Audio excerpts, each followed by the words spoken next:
පාර්ලිමේන්තුව විසිරෙව්වේ මාර්තු 2 වෙනිදා. අද ජූනි 2 වෙනිදා වෙද්දී මාස 3ක් ගත වෙලා තියෙනවා. අපේ ව්‍යවස්ථාවේ තියෙනවා 78 ව්‍යවස්ථාවේ පාර්ලිමේන්තුව විසිරවලා මාස 3ක් ඇතුළත නව පාර්ලිමේන්තුව පත්විය යුතුයි කියලා. නමුත් අද 2 වෙනිදා වෙලත් පාර්ලිමේන්තුව රැස් වෙලා නැහැ. අද සුවිශේෂී නඩු තීන්දුවක් දෙන දවසක්. අදින් පසුව මහමැතිවරණය පවත්වලා පාර්ලිමේන්තුව රැස් වෙන දිනය වෙනකන් මේ රටේ ඉතිහාසයේ පළවෙනි වතාවට පාර්ලිමේන්තුවක් නැතුව මේ රට ඉදිරියට යනවා.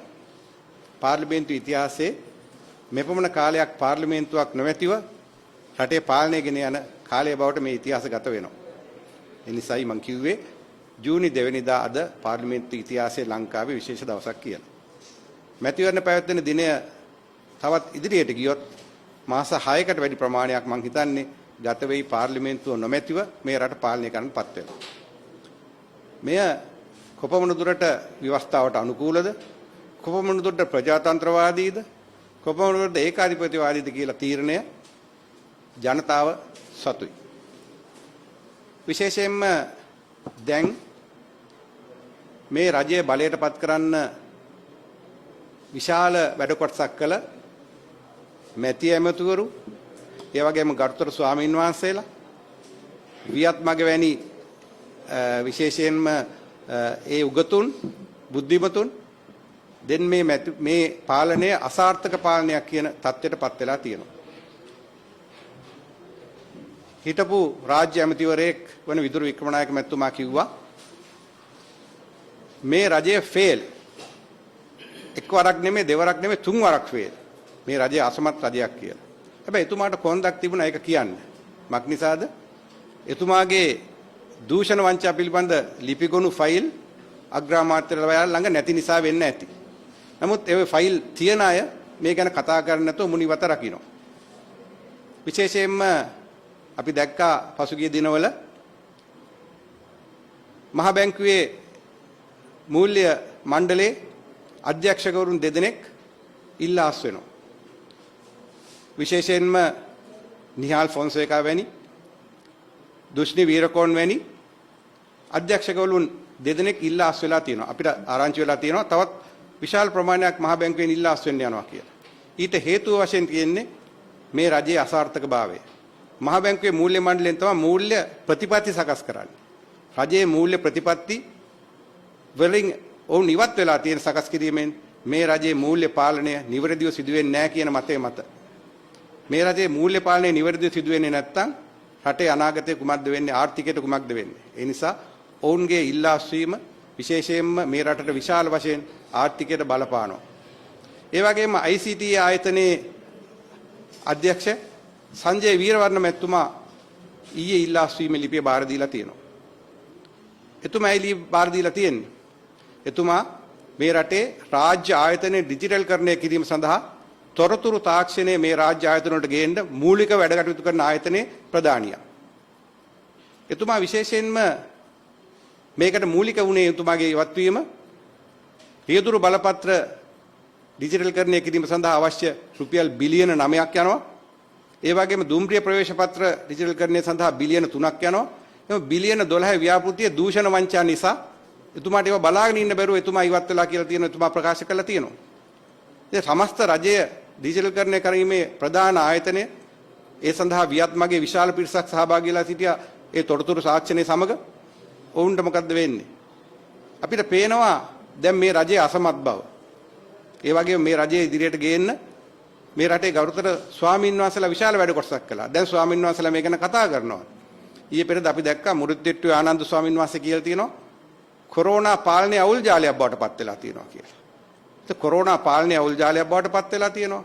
මූල්‍ය පරිපාලනය ඒ ආයතනවල නිලධාරීන් ඉවත් වෙනවා.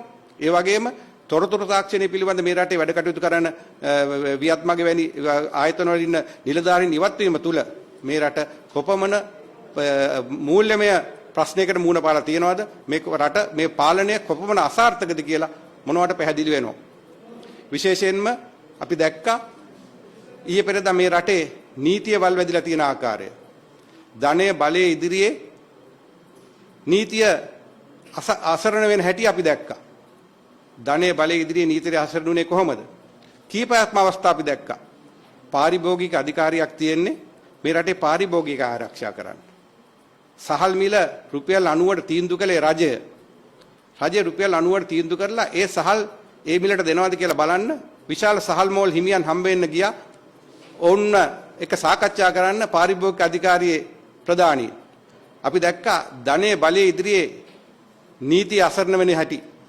ඒ අවස්ථාවේදී සහල් මෝල් හිමියන් මොකද්ද කිව්වේ? මෝලවහල හිර යනවා අපි මේ ගානට දෙන්නේ නැහැ කිව්වා.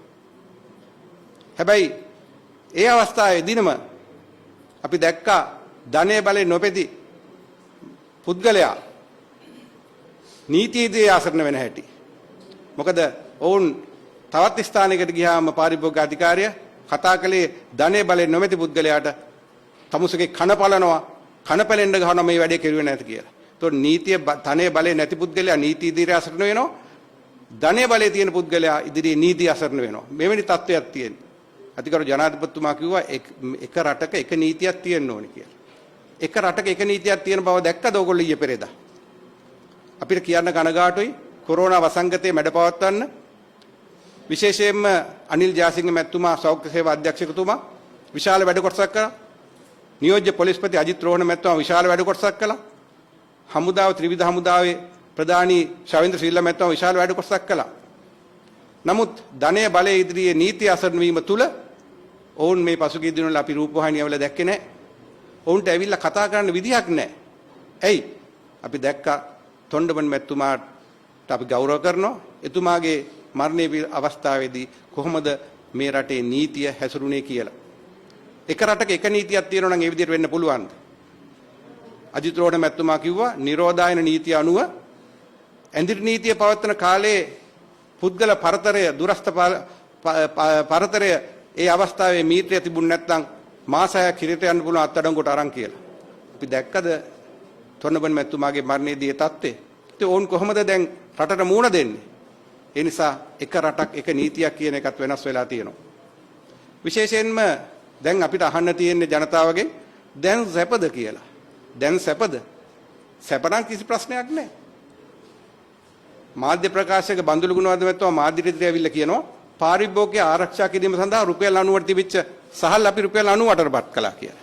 ඉතින් දැන් සැපද 90ට රුපියල් 90 තිබිච්ච සහල් රුපියල් 98ටපත් කෙරුවා. සැපනම් ආණ්ඩුව දිගට අරන් යන්න ඕනේ සහයෝගය දෙන්න පුළුවන් 69 ලක්ෂයට. මම හිතන්නේ 69 ලක්ෂයට සැපනම් ප්‍රශ්නයක් නැහැ අපිට. හැබැයි දුක නම් මේ ආණ්ඩුව වෙනස් කරන්න ඕනේ. දැන් අත්‍යවශ්‍ය ආහාර ද්‍රව්‍ය වල බදු ඉහළට දැම්මා. රුපියල් 150ට තිබිච්ච සැමන් ටින් එක රුපියල් 250ට වුණාම සැපද? සැපනම් ප්‍රශ්නයක් නැහැ. දුක නම් මේ ආණ්ඩුව වෙනස් කරන්න ඕනේ. එතකොට 150ට තිබිච්ච පරිප්පු 250 වුණාම අල්ල මුල අත්‍යවශ්‍ය ආහාර ද්‍රව්‍ය බිල දෙගුණ වුණාම අපිට අහන්න තියෙන්නේ හිටපු අග්‍රාමාත්‍යතුමා කිව්ව දැන් සැපද මල්ලි කියලා අහුවාගේ අපිටත් අහන්න තියෙන්නේ දැන් සැපද? තව අමිතුවරයෙක් කියනවා ලෝක වටේ හිඟා කාලා හරි මම කොහොමගම ක්‍රිකට් ග්‍රවුන්ඩ් එක හදනවා. දැන් මේ වෙලාවේ අවස්ථාවද ක්‍රිකට් ග්‍රවුන්ඩ් එක ලෝක වටේ හිඟා කාලා හදන්න. එහෙමනම් මේ රටේ ජනතාව ජීවත් කරවීම කරන්න එපා එහෙනම් ලෝක වටේ හිඟා කාලා. ඉතින් මම මේ ජනතාවෙන් අහනවා 69 ලක්ෂයෙන් දැන් සැපද? ලෝක වටේ හිඟා කාලා පිට්ටනියක් ක්‍රිකට් ග්‍රවුන්ඩ් එකක් හදන එක දැන් අවශ්‍ය වෙලා තියෙන්නේ. මේ රාජ්‍යයේ හැම අංශයෙන්ම දැන් අසාර්ථක වෙලා තියෙනවා. කොරෝනා පාලනය දැන් අවසන් කියලා කියනවා. කොරෝනා පාලනය අවසන් නම් අපි මොකටද මේ මුඛාවරණ දාගෙන ඉන්නේ? කොරෝනා පාලනය අවසන් දැන් මැතිවරණයකට යන්න පුළුවන් කියලා කියනවා. මැතිවරණයකට යන්න පුළුවන් නම් කොරෝනා පාලනය සම්පූර්ණයෙන් අවසන් වෙලා කොරෝනා පාලනය කරලා කොරෝනා වසංගතය සම්පූර්ණයෙන් අවසන් වෙලා මැතිවරණයකට යන්න පුළුවන් නම් අපිට මේ මුඛාවරණ දාගෙන ඉන්න ඕනේ නැහැ. නමුත් විශේෂයෙන්ම අපිද කියනවා දැන් මේ අවස්ථාවේදී රජය අසමත් වෙලා තියෙනවා ත්‍රිවිධ හමුදාව තුළට කොරෝනා වසංගතය පැමිණීම වැළැක්වීමට. විශේෂයෙන්ම විරෝධාර රණවිරුවන් නාවික හමුදා බටෙන් දැන් 700කට ආසන්න ප්‍රමාණයට කොරෝනා ආසාදනය වෙලා තියෙනවා. අපි ඊයේ පෙරේද දැක්ක යුද හමුදා නිලධාරියෙකුට කොරෝනා ආසාදනය වෙලා තියෙනවා. ඉතින් මේ තත්ත්වය තුළ රජය අසමත් වෙලා තියෙනවා කොරෝනා පාලනයට කොරෝනා වසංගතයේ පාලනයට මේ යුද හමුදාව තුළට පැතිරීම වැළැක්වීමට. දැන් ලෝකේ රටවල් කොරෝනා පාලනය කරද්දී කොරෝනා රෝගීන් හමු වෙන්නේ පරීක්ෂණ පැවැත්වීම තුලින්. ලෝක සෞඛ්‍ය සංවිධානය කියලා තියෙනවා ටෙස්ට් පරීක්ෂණ. නමුත් අපේ රටේ තාම පරීක්ෂණ කරලා තියෙන 50000යි. සාමාන්‍ය ලෝකේ පරීක්ෂණ කරපුවාම 3%ක් එකක් දෙකක් තුනක් අතර රෝගීන් තමයි හමු වෙන්නේ. ලෝකේ වැඩිම පරීක්ෂණ පවත්වලා තියෙන්නේ දැන්ට ඇමරිකාවේ සහ රුසියාවේ. ඇමරිකාවේ ලක්ෂ 125ක් පරීක්ෂණ පවත්වලා තියෙනවා. රුසියාවේ ලක්ෂ 100ක්. ලක්ෂ 100ක් කියන්නේ කෝටියක් පරීක්ෂණ පවත්වලා ලක්ෂ 3යි හම්බෙලා තියෙන්නේ. ඒ කියන්නේ 3%යි. ඒතර අපි 50000ක් පරීක්ෂණ පවත්වලා අපේ දැන් 1600කට වැඩි ප්‍රමාණයක් රෝගීන් හමු වෙලා තියෙනවා. එහෙමනම් අපි අහමු පරීක්ෂණ පවත්වන්න නැතුව මේ රෝගීන් හමුවීම සිදු වෙන්නේ නැහැ. එහෙමනම් කොහොමද කියන්නේ කොරෝනා සම්පූර්ණයෙන් මේ පාලනය කරලා තියෙනවා කියලා. දැන් ඊයේ පෙරේදා නුවරඑළිය ජනතාව හැසුරුන විදිහට නුවරඑළියේ ඒ ප්‍රදේශයේ ජනතාවගෙන් කොරෝනා පිළිබඳ පරීක්ෂණ පාරන්න නැතුව කොරෝනා නැහැ කියලා හිතන්න පුළුවන්. දැන් මෙතන ඉන්න මට මෙතුමියට දැන් ඔය ඉන්නලට ආයිට කොරෝනා තියෙනවද කියලා අපි කවුද දන්නේ? අපිට පුළුවන්ද අපිට පරීක්ෂණ පවත්වන්න කොරෝනා තියෙනවද කියලා අපේ පුද්ගලික ආයතනයකට ගිහිල්ලා හෝ ස්පිතාලට ගිහිල්ලා. එහෙම දෙන්නේ නැහැ රජය. අපිට එහෙම පුද්ගලිකව දැන් පරීක්ෂා කරලා PCR පරීක්ෂණයක් කරලා අපිට කොරෝනා තියෙනවද කියලා දැනගන්න රජය අවස්ථාවක් දෙන්නේ නැහැ. ඉතින් කොහොමද එතකොට සාමාන්‍ය මහජනතාවට අවස්ථාවක් දෙන්නේ නැතුව සාමාන්‍ය මහජනතාව තුලින් කොරෝනා පිළිබඳ PCR පරීක්ෂණ කරන්න නැතුව මේ රටේ කොරෝනා තුරන් වෙලා තියෙනවා කියලා.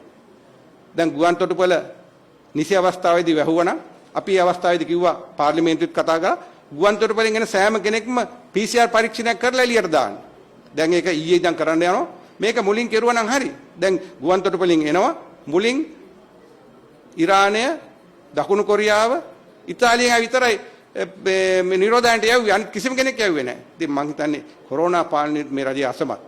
ආර්ථිකය ඇතුළුත් මේ රජය අසමත්. ඒ වගේම අනිත් සෑමගේම අසමත් බව රජයේ මැති ඇමතුරුන්ම කියනවා. දැන් අපිට මේ දවස්වල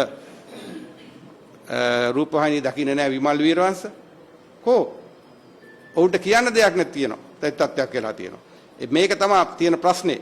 විශේෂයෙන්ම රටේ ජනතාව ජීවත් වීමට ජීවත් කරවීමට අවශ්‍ය වැඩ කටයුතු වෙනුවට වෙනත් ඒවා කියමින් රටේ ජනතාවගේ ඒ මනස වෙනස් පැත්තකට ගෙනියන තත්ත්වයක් තියෙනවා. දැන් පාතාලේ හිසෝතෝසෝලා තියෙනවා. තැන් වල මේ පාතාලයේ හිසෝතෝලා තියෙනවා. ඒ පැත්තට රජය අසමත් වෙලා තියෙනවා. ඉතින් මේ තත්ත්වයේ තුල ඉදිරියේදී අපි කියන්නේ ජනතාවට මේ සියල්ලම ගැන සැපදනම් ඉතින් ප්‍රශ්නයක් අපිට නැහැ. හැබැයි බඩු මිල වැඩිවීම ජීවත් වීමට අපහසුතාවය දැන් බලන්න රාජ්‍ය ආයතනවල විශේෂයෙන්ම නොදන්නවා පඩි කපනවා. අපිට දැනගන්න ලැබුණා ඒ රාජ්‍ය සේවකයන්ගෙන් අහන්නේ නැතුව පඩියෙන් දිනක වැටුප කපාගෙන තියෙනවා. ඒක හොඳයිද? ඒක සැපද රාජ්‍ය සේවකයන්ට? නැහැ. ඉතින් එහෙමනම් ඇයි මේ ගැන රාජ්‍ය සේවකයෝ කතා කරන්නේ නැත්තේ? විශේෂ පුද්ගලික අංශයේ දැන් වැටුප් භාගයයි දෙන්නේ හුඟක් ආයතන වල. හුඟක් ආයතන වල පුද්ගලික අංශයේ සේවක ඉවත් කරගෙන යනවා. අපිට දැනගෙන අර්ධ රාජ්‍ය සේවයක් වෙන ශ්‍රී ලංකන් ගුවන් ශ්‍රී ලංකන් සමාගමේ සේවකයන් 800කට වැඩි ප්‍රමාණයක් රැකියාව වලින් ඉවත් කරලා තියෙනවා. ඒ වගේම ගුවන් නියමුවන් 67 දෙනෙක් රැකියාවකින් ඉවත් කරලා තියෙනවා. දැන් මට දැනගන්න ලැබුණා ශ්‍රී ලංකා ගුවන් විදුලි සංස්ථාවේ විශාල මේ සේවකයන් ප්‍රමාණයක් කප්පාදු කරන්න යනවා. රාජ්‍ය ආයතන වල සේවකයන් කප්පාදු වෙලා තියෙනවා. එවැනි තත්ත්වයක් තුළ මේ බඩු මිල වැඩිවීම තුළ කොහොමද ජනතාව ජීවත් වෙන්නේ? විශේෂයෙන්ම අත්‍යවශ්‍ය ආහාර ද්‍රව්‍ය මිල ශීඝ්‍රයෙන් ඉහළ යන තත්ත්වයක් තියෙනවා. ඒ වගේම රුපියල් 70ට ඩොලර් 70ට තෙල් බැරලයක් තියෙද්දි දීපු ගානට තාම අපේ ඉන්ධන මිල තියෙන්නේ. දැන් සාමාන්‍යයෙන් ඩොලර් 15ට අඩු වුණා. දැන් ඒක ටිකක් වැඩි වෙලා තියෙනවා 20ට 25ට. නමුත් ඉන්ධන මිල ගැලවීමක් සිදු කරන්නේ නැහැ. මං අහනවා 69 ලක්ෂයෙන් දැන් සැපද? මොකද හේතුව? ඉන්ධන මිල සූත්‍රයේ අනුව තිබුණා නම් දැන් ඉන්ධන මිල කීයද? ඒ ගැන කතා කරන්නේ නැහැ. 69 ලක්ෂයක් ඡන්ද දුන්නේ මේවා බලාපොරොත්තු වෙන්නේ නෙමෙයි. මේ රට සුරපුරයක් බවට පත් කරනවා කිව්වා මට මතකයි. විමල් වීරවංශ මැතිතුමා එක් කොලයක් වැතිවන්න ප්‍රකාශය අරන් ගෝඨාභය රාජපක්ෂ මැතිතුමා එන්නේ පෝෂණ මල්ලක් දෙන්න කිව්වා බැගෑමිනි මවුරුන්ට. දැන් පෝෂණ මල්ල දෙනවද? දැන් සැපද එහෙමනම්? දැන් ඊයේ පෙරේදා ත්‍රිපෝෂ කම්මල වහනවා. ත්‍රිපෝෂ සඳහා අවශ්‍ය අමුද්‍රව්‍ය නැතුව. එහෙමද කිව්වේ? පෝෂණ මල්ලක් දෙනවා. විදුලි බුලෙන් 15%ක් කපනවා. ජල බුලෙන් විදුලි 15%ක් කපනවා. සෑම පවුලකටම ගෑස් සිලින්ඩරයක් ටීවී එකක් නොමිලේ දෙනවා. මේවා කියපුවා දැන් කොහොම? හැබැයි ජනතාවට අපේ ප්‍රශ්නේ තියෙන්නේ හරි ඉක්මනට අමතක වෙනවා.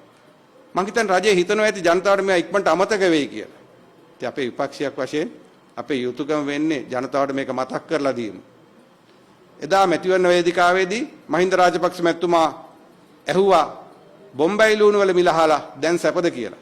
ඉතින් අපිට ඊට වැඩි විශාල වගකීමක් තියෙනවා මේ රටේ ජනතාව වෙනුවෙන්.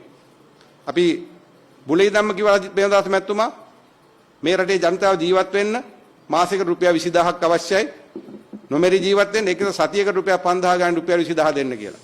මම වගකීමෙන් කියනවා කුරුණෑගල දිස්ත්‍රික්කයේ අද එක්තරා පාසල් මන්ත්‍රීවරයෙක් මේ දවස්වල දෙන සමුර්දියෙන් දෙන රුපියල් 5000 බෙදන්න ඔහුට ලබා දුන්නේ නැහැ කියලා ਉਹ සමුර්දි නිලධාරියට තර්ජනය කරලා දැන් ඒ සමුර්දි නිලධාරියා පොලිසියේ පැමිණිල්ලක් දාලා තියෙනවා.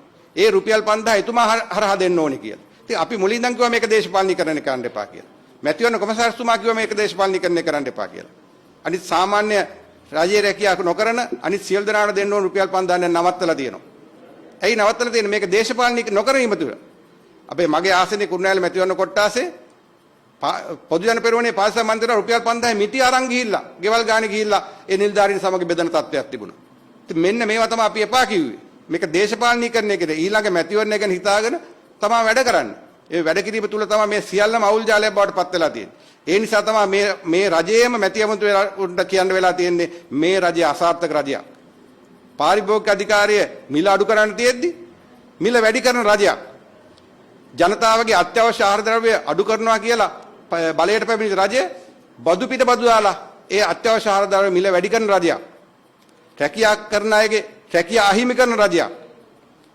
අපේ රජය 2020 ජනවාරි මාසේ රුපියල් 3000 සිට රුපියල් 25000 දක්වා වැටුප් වැඩිවීම රාජ්‍ය සේවකයන්ට ලබා දීලා තිබුණා. 107ක වැටුප් වැඩිවීමට අමතරව 2015 වසරේ අපි බලයටපත් වුණාම රුපියල් 10000කින් වැටුප් වැඩි කරලා ඒක මූලික වැටුපට එකතු කරලා රුපියල් 25000ක් තිබිච්ච වැටුප රුපියල් 53000 64000 බවට පත් කළා 107කින් වැඩි කරලා තියෙද්දි අපි 2020 ජනවාරි මාසේ තව රුපියල් 3000 සිට 25000 දක්වා වැටුප් වැඩිවීමක් රණුග්ගේ කමිටුව හරහා ලබා දෙන්න තීන්දුව කළා තියෙනවා. ඒ වැටුප් වැඩිවීම කෙසේ වෙතත් ඒ රාජ්‍ය සේවකගේ වැටුප් වැඩිවීමත් නැහැ. අතිකාලත් නවත්තලා තියෙනවා. ඒ සියල්ලම නවත්තලා තියෙනවා. නමුත් තමන්ගේ එදා 2015 ජීවත් වුණාට වඩා දෙගුණයක අත්‍යවශ්‍ය ආහාර ද්‍රව්‍ය මිල වැඩිවීමක් තියෙනවා. ජනතාව කොහොමද ජීවත් වෙන්නේ?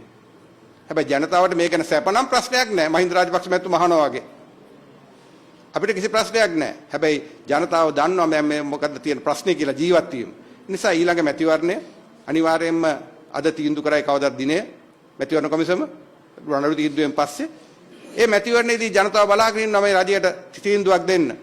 2015 ජනවාරි 8 වෙනිදා අපි ජයග්‍රහණය අපේ අපේක්ෂකයා මැතිවරණයෙන් ජනාධිපතිතුමන් ජයග්‍රහණය කරලා පාර්ලිමේන්තු මැතිවරණය තිබුණේ මාස 6කට පස්සේ අගෝස්තු 17 දින 100 රජයේදී අපි විශාල වැඩ කොටසක් කළා. ඉන්ධන මිල අඩු කළා, අත්‍යවශ්‍ය ආහාර ද්‍රව්‍ය මිල අඩු කළා, බෙහෙත් මිල විශේෂයෙන්ම බෙහෙත් වර්ග 48ක මිල අඩු කළා. බෙහෙත් වල මිල දැන් ඉදා සීග්‍රයෙන් ඉහළ ගිහිලා තියෙනවා. දැන් පාලනයක් නැහැ බෙහෙත් වල. බෙහෙත් වල මිල පාලනයක් නැහැ. හිතු ගණන් වලට විකුණන තත්ත්වයක් තියෙනවා. මම ඊයේත් අක්ෂි මේ රෝගය සඳහා බෙහෙත් ගන්න ගියා මගේ යාළුවෙක්. ඔහු කිව්වා රුපියල් 200කින් මිල වැඩි වෙලා තියෙනවා කියලා ඒ කාලේට වැඩිය. ඉතින් එවැනි තත්ත්වයක් තුළ දැන් මේ රජය සෑම අංශයකින්ම අසාර්ථක වෙලා තියෙනවා. 2015 අපි ජනාධිපතිවරටපත් වෙලා මාස 6කින් තිබිච්ච මහ මැතිවරණයේදී අපිට ආසන 106යි හම්බුනේ. අපි දින 100දී විශාල වැඩ කොටසක් කළා. අත්‍යවශ්‍ය ආහාර ද්‍රව්‍ය මිල අඩු කරලා, ඉන්ධන මිල අඩු කරලා, ස්වාධීන කොමිසම පිටවල ප්‍රජාතන්ත්‍රවාදය ඇති කරලා විශාල වැඩ කොටසක් කළා. නමුත් දැන් මේ මැතිවරණයේදී පසුගිය ජනාධිපතිවරණ නොවැම්බර් 17 තිබුණා. දැන් ඉදිරි මැතිවරණය බොහෝ දුරට ජූලි අගෝස්තු මාසෙ වෙයි. ඒ වුණොත් මාස 8ක් 10ක් ගිහලා දින 100 නෙමෙයි දින 250කට පස්සේ. දින 100කට පස්සේ තිබිච්ච මැතිවරණයේදී අපිට 106ක් පමණක් ගන්න උනේ නම් ඊළඟ දින 200 250ක් පස්සේ තියෙන මැතිවරණයේදී මේ අසමත් ආණ්ඩුව මේ රටේ ජනතාවට මෙවැනි තත්ත්වයක් ඇති කරපු ආණ්ඩුවට මං හිතන්නේ 105කට වැඩිය ආසන ගන්න පුළුවන් වෙයි කියලා. අපි දන්නවා ආණ්ඩුවට ඒ තත්ත්වය දැන් උදා වෙලා තියෙනවා කියලා. මුලින් කිව්වා 3න් 2ක් ගන්නවා කිව්වා. පස්සේ කිව්වා 125ක් ගන්නවා කිව්වා. ඊට පස්සේ කිව්වා අපි කොහොම හරි ආණ්ඩුව පිටවනවා කියලා. දැන් වෙන අයගේ එකතුවෙන් ආණ්ඩුව පිටවන්න හදනවා. දැන් ඒක තමයි මම ඉස්සෙල්ලා කිව්වේ. රනිල් වික්‍රමසිංහ මැතිතුමාට දෙන සෑම ඡන්දයක්ම මහින්ද රාජපක්ෂ අගමැති ගන්න දෙන ඡන්දයක් කියලා. මොකද රනිල් වික්‍රමසිංහ මැතිතුමා දැන් ආණ්ඩුවත් එක්ක එකතු වෙලා ඉන්න තත්ත්වය රටේ ජනතාව දන්නවා. ඒ කාලේ අපි ඉඳදී උඹලා බල ආරක්ෂා කරන උඹලා ආපුවම අපි ආරක්ෂා කරපු න්‍යායයේ සිටපු නිසා තමයි අපිට ආණ්ඩුව නැතුව ගියේ. ඒ නිසා විශේෂයෙන්ම එක්සත් ජාතික පක්ෂයයි රජයයි දැන් තියෙන ගිවිසුම් අපි ඉදිරියේදී හෙළි කරනවා. ඒ නිසා විශේෂයෙන්ම අපි රටේ ජනතාවෙන් ඉල්ලා සිටිනවා රටේ ජනතාවට ජීවත් වෙන්න අපහසුතාවයට පත් කළ මේ රටේ ජනතාවගේ අත්‍යවශ්‍ය ආදායම් මිල දෙගුණ කළ ඉන්ධන සහන ආධාරය දෙන්න හැකුව තියෙද්දි නොදී සිටින ඒ වගේම විශේෂයෙන්ම එක එක ඇමතිවරු කියන මේ විගණන් බල ඉඳිමින් ඒ වගේම මේ රටේ ගේන්න උර දුන්නු වියත් මග වැනි ඒ ආයතනවල හිටිය විශේෂයෙන්ම මේ රටේ ජ්‍යෙෂ්ඨ පුද්ගලයන් ඒවට කියනවට හුඟක් නොදී යන් රජය ඉවත් කරන්න ජනතාව දැන් බලාගෙන ඉන්නවා මේ රජය වියත් මග ඒ වගේම ස්වාමින් වහන්සේලා වැනි අය තියාගෙන ඉනිමගෙන් ඉහළට ආවා වියත් මගේ ඒ ආපු මේ රජයේ බලයටපත් වෙන ආපු ඉනිමගට දැන් පයින් ගහලා තියෙනවා දැන් ඒ ඉනිමගේ එක් කොටසක් වියත් මග දැන් හැලිලා තියෙනවා ස්වාමින් වහන්සේලා දැන් වැඩි කතා කරන්නේ නැහැ දැන් ඒ තමන් බලයටපත් වෙන්න ගෙන ආපු ඉනිමගට පයින් ගහලා දැන් මේ සියල්ලම ඉදිරියට යන තත්ත්වයක් තියෙනවා මම හිතන්නේ ජනාධිපතිතුමා යම්කිසි වැඩපිළිවෙලක් කරන්න හදනවා අග්‍රාමාත්‍යතුමා හානිත් ඇමති මණ්ඩලයේ සඳහා අවශ්‍ය දෙන්නේ ඉඩ දෙන්නේ නැහැ අපිට තේරෙනවා මේගොල්ලෝ යන්නේ 2010 2015 කාලයේද වගේද කියලා 2010 2015 කාලයේදී කරපු දූෂණ වංචා දැන්ට කරන්න යනවා ඒකින්ද තමයි වියත් මගේ අය විශේෂයෙන්ම දැන් අපි කිව්ව මේ නිහාල් ෆොන්සේකා වීරකෝන් මහත්මිය වගේ අය ඉවත් වෙන්නේ මොකද බිලියන 12ක ව්‍යාපෘතියක ඒ තියෙන අසාධාරණ නිසා විශේෂයෙන්ම අපි දැක්කා ඊයේ පෙරේදා මහා මාර්ග සෑදීම සඳහා අධිවේගී මාර්ග හැදීම සඳහා කෝටි ලක්ෂයක ගිවිසුම් අත්සන් කරන්න යනවා කෝටි ලක්ෂයක් මේ සියල්ලම අන්සොලිසිටඩ් විශේෂයෙන්ම ටෙන්ඩර් නැතුව යන්නේවා මේ ව්‍යාපෘති වලට ගිවිසුම් අත්සන් කරුවාට පස්සේ මොන ආණ්ඩුව ආවටත් ඒ ගිවිසුම ක්‍රියාත්මක කරන්න ඕනේ දැන් ඒගොල්ලෝ හදනවා කුරුණෑගල හබර්ණ මාර්ගය සඳහා ඩොලර් බිලියනයක් ණයට ගන්න ඩොලර් බිලියනයක් කියන්නේ කෝටි 10500ක් ඒ වගේම ගලගෙදර පොතුහැර මාර්ගය සඳහා ඩොලර් බිලියනයක් ණයට ගන්න චීනෙන් මේ ඔක්කොම ගන්න යන්නේ කෝටි 10500ක් කහතුඩුව රත්නපුර සඳහා ඩොලර් බිලියන 2ක් කෝටි 39000ක් චීනෙන් ණයට ගන්න හදනවා ඒ වගේම අතුරුගිරිය ප්‍රධාන මාර්ගය දැන් කැලණි පාලමුඩින් යන මාර්ගය සඳහා තව ඩොලර් බිලියනයක් මේ සියල්ලම බලද්දී ඩොලර් බිලියන 5කට ආසන්න මුදලක් කෝටි ලක්ෂයක් රාජ්‍ය ආදායමෙන් 50%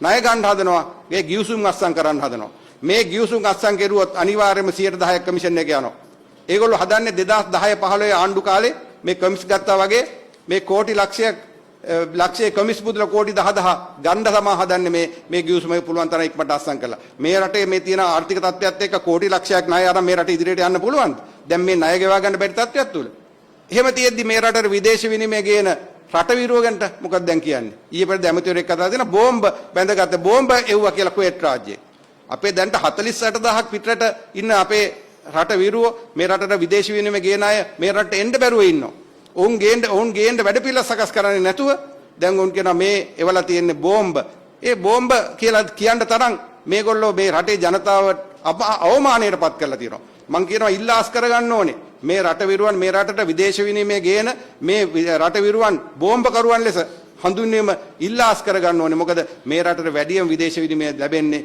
ඒ පිට රටවල සේවය කරන අයගෙන් දැන් මේ 48000 ගේන්න මොකද්ද තියෙන වැඩපිළිවෙල දැන් ගුවන් තොටුපළෙන් දැන් ක්‍රමයෙන් ගේනවා කියලා කියනවා එහෙමනම් ගේන වැඩපිළිවෙල කුමක්ද ඒ නිසා මේ අපි විශේෂයෙන්ම ඉල්ලා සිටිනවා මේ රටේ ජනතාවගෙන් මේ අසමත් ආණ්ඩුව පරාජය කරන්න මේ අසමත් ආණ්ඩුව ඉවත් කරන්න කාලය ඇවිල්ලා තියෙනවා ඉදිරි මැතිවරණයේදී සමගි ජන බලවේගය විශේෂයෙන්ම සජිත් ප්‍රේමදාස මැතිතුමාගේ නායකත්වය යටතේ දූෂණ වංචා වලින් තොර කට්ටිය සියල්ලම මැති ඇමතුරු විශාල ප්‍රමාණයක් ඉන්නවා අපිට විශාල උගතුන් ප්‍රමාණයක් අපිට සහයෝගය ලබා දෙනවා වියත් මග වගේ අපිට වියත් මගේ හිටපු අය කතා කරනවා ඒ වගේම දැන්ට අපිට මට ඊයේ පෙරේදා විශේෂයෙන්ම කීප දෙනෙක් කතා කළා කිව්වා අපි ඒ වගේ වැඩපිළිවෙල සකස් කරන්න ඕනේ කියලා දැන් අපිට තේරෙනවා මේ රටේ ඒ වියතුන්ට උගතුන්ට සිද්ධ වෙලා තියෙන දේ සහ උන්ට තේරෙනවා මේ රජයට මේ හැකියාවක් නැහැ මේ රටේ ආර්ථික සකස් කරන්න රටේ ජනතාවට ආරක්ෂාව ලබා දෙන්න බුද්ධිංශ ගැන කතා කරනවා බුද්ධිංශ හරියට ශක්තිමත් වෙලා තිබුණා නම්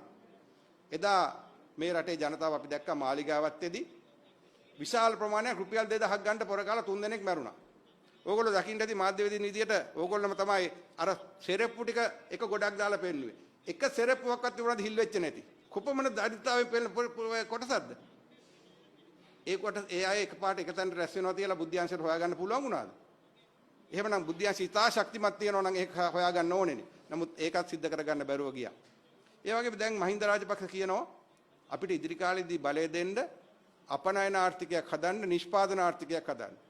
මහින්ද රාජපක්ෂ මැතිතුමා චන්ද්‍රිකා බණ්ඩාරනායක මැතිණිය කාලේ අගමැති. දෙපාරක් ජනාධිපති ඊට පස්සේ නැවත අගමැති. දැන් අවුරුදු 25ක් මේ රට පාලනය කළා ජනාධිපති අගමැති විදිහට, ඇමතිවරු විදිහට 94න් පස්සේ දැන් ආයේ කියනවා ජනතාව රවට්ටමින් අපිට නිෂ්පාදන ආර්ථිකයක් ඇති කරන්න මේ රට බාර දෙන්න කියලා. මාස දෙකයි රට වහලා තිබුණේ, ලොක්ඩවුන් කෙරුවේ. රටේ ජනතාවට ජීවත් කරගන්න බැරි තත්ත්වයකට මේ ආණ්ඩුවපත් වෙලා තියෙනවා. ඒ නිසා වසර 25ක් මේ රටේ බලයේ හිටිය අයට ඒ වසර 25 කරන්න බැරි වුණා නම් මේ ඉදිරිම අවුරුදු 5 කොහොමද කරන්නේ? ඒ නිසා රටේ ජනතාව තීන්දුවක් ගත යුතුයි.